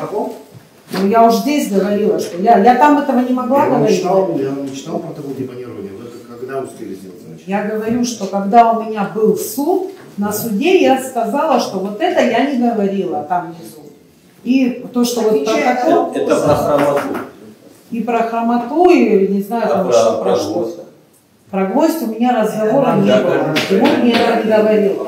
Прошу тишины, Донбасс. Да даже если бы кто-то наступил на гвоздь, какое-то отношение имеет сейчас прям таким... Нет, имеет это отношение, оказывается. Может, Тимур наступил бы на гвоздь, например. Вы в суде сказали про гвоздь, вы следователю сказали про гвоздь. Ну, я бы, вы знаете, если бы вы вместо меня там сидели, вы бы еще что-нибудь много Что вас не заставляли, вы говорите, вас заставили говорить про... Послушайте, если бы я могла, вот я вам еще раз говорю, на депонировании показаний, если бы я знала, что кому-то можно здесь верить, поверьте мне, вот здесь упала бы в конвульсиях, билась бы, лишь бы меня кто-то спас в тот момент. Я даже до конца не верила, что меня вывезут и перевезут на Псову, что я доеду до Будова. Это вы не слышите. То есть неправильно записано, правильно? Она не сказала, зачем все вас отказывать. Вопрос я вам Вам неоднократно делает замечание. А да, не вам задан вопрос, не вам отвечать. Я ходатайство делаю. Можно? Нельзя. Ходатайство? Ну нельзя. Вопрос, если имеется, пожалуйста, можете задать. Но нарушать порядок непозволительно никому. Я к вам обращаюсь. Делается вам замечание в этой части. Если есть вопросы, пожалуйста, задайте, Ахалай Дальше. Вопросы имеете вопрос? Уважаемый суд, мы не имеем права возражать. Вы не возражаете, речь идет о том, что я неоднократно делаю замечания Ахалай Дак. Мы говорим о ненарушении регламента. Снимите вопрос. Снимите вопрос. Вы тишину создаете, вы друг друга не слушаете. Мы не слышим ответы, которые дает нам свидетель в зале. Надо сейчас возражать, ничего пшал. Так, вопросы, если имеются, пожалуйста, к свидетелю. Имеется вопрос, просто, чтобы одно и то же, чтобы это не повторялось, одно и то же 150 раз задал. Не вы говорили, вы говорили, вы не говорили, вы говорили. 30 раз страшно. Если не говорила я такое. Так, не нужно сейчас перекидывать одно на другое, так вопрос к свидетелю, пожалуйста. Если нет вопросов у вас... В дороге, когда вы ехали 24 ноября 2019 года в Сочи к своему внуку, был ли в дороге у вас такой разговор с Кристиной Авицбах, что вы ей сообщили, что у вас человек находится с травмой? Она такие дает показания, эти показания... Никакой травмы, о травме никакой речи не могло быть, потому что я ни о какой травме не видела никакую травму, не говорила бы о ней. Как можно говорить о ней, что травма? Все, вопросов нет у вас? Если не было хромоты, откуда травма? У суда имеются вопросы? У суда имеются вопросы? Жанна Анатольевна, вопрос следующий. Ну, как вы заявляете, на вас оказывалось давление органам следствия или оперативными работниками при вашем допросе. В связи с этим вопрос. В последующем вы куда-либо обращались за защитой своих прав. Наши национальные правоохранительные органы, либо посольство, либо по месту своего жительства, что такого беспредел в отношении вас был здесь осуществлен. Ну, я сюда вообще не заходила, чтобы куда-то обращаться. А там куда мне обращаться? Там, если я даже кому-то сказала, мне говорят, это Абхазия, в Абхазии свои законы. Вас вывезли? Меня вывезли, я туда перекрестилась, что я попала на территорию России, и все. Да, конечно, я долгое время, я дома не жила, я уехала с дома, я отключила свой номер телефона, я где-то постоянно пряталась, где-то постоянно находилась. Но даже кому-то я себе говорила, что вот так и так со мной поступили, а это Абхазия, один ответ. При несогласии вашем с содержанием протокола допроса хоть и других следствий, вы сказали, что делали замечания, что какие-то обстоятельства не соответствуют вашим показаниям. Почему вы не стали настаивать на том, чтобы ваши замечания занесли в протокол? Потому что мне было очень страшно. Ну как вам больше объяснять? Следующий вопрос. Потому что я была одна здесь. И даже на улице меня никто не ждал. Вопрос еще. Вот, как вы оценивали в тот период, когда у вас находился, ну, без вами просто, скажем, по своим ощущениям, нахождения неизвестного вам человека, не связывали это вы с каким-то криминальным событием или явлением, потому что все было как-то, с ваших слов, покрыто каким-то полумраком? Какие у вас были субъективные ощущения? Связать. Просто пришел и пошел. Ну, как-то он тайно, как будто бы вас находится, лицо не показывает, вы с ним не общаетесь. Ну, смотрите, один раз я задала вопрос, мне на него ответили, тебе не нужно знать. Зачем мне больше делать выводы какие-то и еще вопросы задавать? Вы что, вы не стали вмешиваться, не стали вмешиваться, не обсуждать, мне это не нужно, что это не нужно, я не хочу. Вы можете сказать, что этот человек, который посетил вас в квартире, не имел никакого ранения? И если так утверждаете, с чем вы это можете обосновать? Ну, если человек имеет ранение, Нет, он же нуждается в медицинских. Они бывают разные, да, легкие, нелегкие. Я не знаю, я не могу сказать, что человек мог быть раненый. Если бы он был раненый, он же что-то употреблял, какие-то таблетки, какие-то медикаменты. Заметно было видно там. Вплоть до того, что, я не знаю, в мусорке могло что-то валяться, но ничего же не валялось, никакие пакеты не доносились отдельно от меня, от мусора, там, скажем, чтобы я что-то другое заметила. Я вообще даже в мыслях у меня даже такого не могло быть. Поэтому и когда Димура задержали, я долго не понимала, почему это произошло. Понятно. Ну, еще вопрос. В чем, ну, до этих событий вы сказали, что вы пытались обратиться к местному врачу, возможно, с вопросом грыжи, консультации и так далее.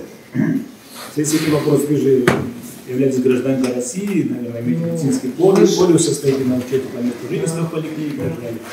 Разве вы более квалифицированную помощь не получаете? Ну, смотрите, есть же в любом там, каком-то городе есть какие-то хорошие, вот у вас, например, Свинухов очень сильно ценится, там еще один молодой хирург тоже ценится. Ну, на тот момент я просто спросила, он типа хороший врач, то есть я уже была, ну, не у Свинухова, а у другого там, помоложе его ученик какой-то там. Оторба.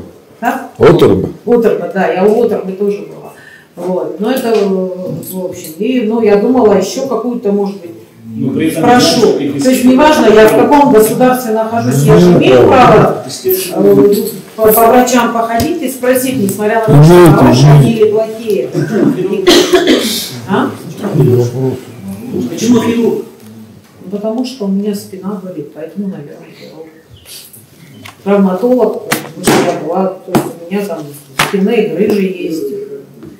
Я думаю, что это хирург все-таки. Он не первый раз был врачом моим.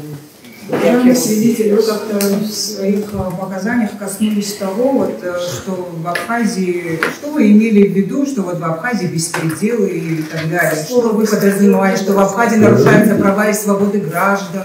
Что вы хотели в этой части, говоря так громко-классно, заявить?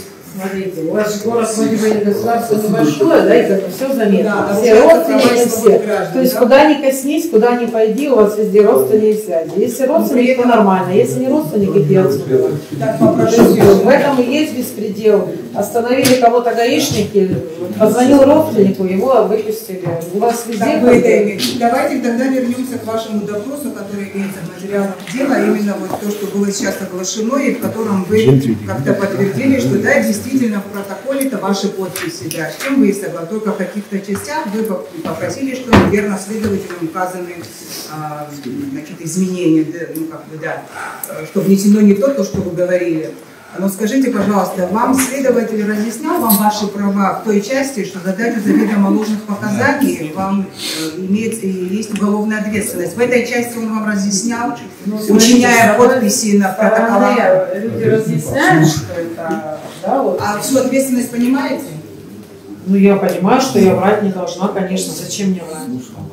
Ну, там, смотрите, само следствие меня просило, вот ты должна вот так сказать, понимаете? Вот это не То есть ты должна, чтобы выйти, чтобы помочь Тимуру, ты должна вот так сказать, ты должна ему помочь, ты понимаешь, что только ты можешь ему помочь. То есть само следствие меня просило вот так сказать, а я на тот момент я тоже сказала, зачем мне говорить то, что не было, что я не знаю, что я не видела, зачем я... Сегодня опасность пропала, так понимать вас говорят, где тот же суд вас предупреждает об уголовной ответственности, где вы учинили подпись. 5,5 года вы судитесь, раз они там живые, значит, наверное, меня не только с этой позиции вы сегодня даете. С этой позиции, если они живые, Еще один значительный вопрос, если не отвечать,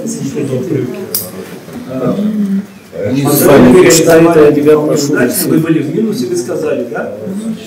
И в чем была необходимость заезжать в транспортный город и покупать очки за 8 тысяч рублей? Ну, потому что я дешевле приобрела, чем я приобрела бы, например, в Сочи. Если бы они стоили 15, я бы их не купила.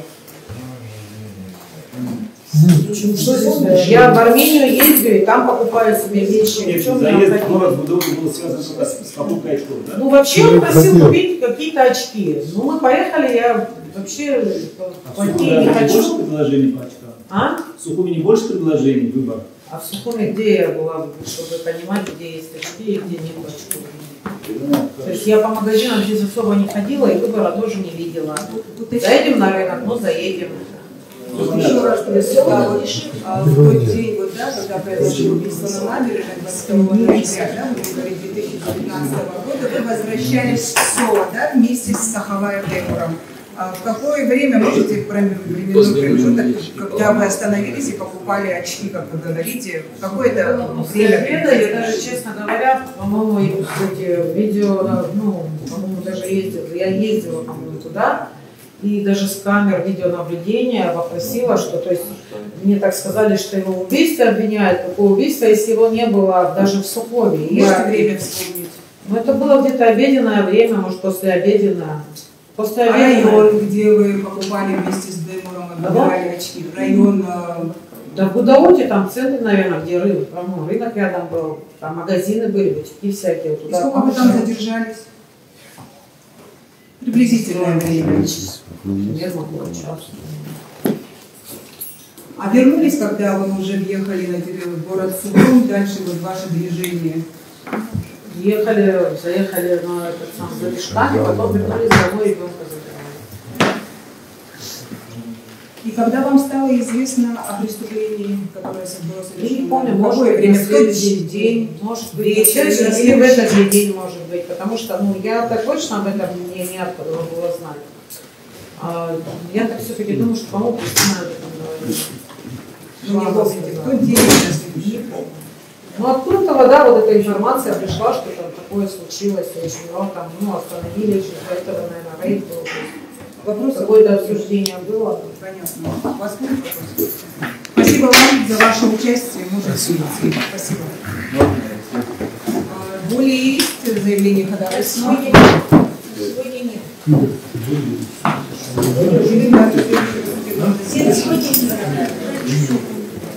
Дело.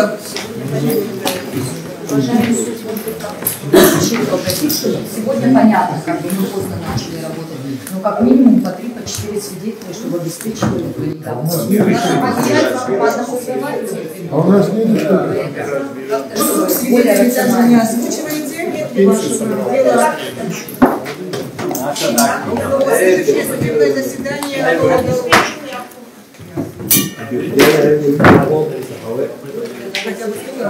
Свидетельской базы. Следующая да? Георгиевна, чекистка тоже еще да. Не отвечаем на вопросы. Дело откладывается на 4 апреля 2023 года в 11 часов. Судебное заседание для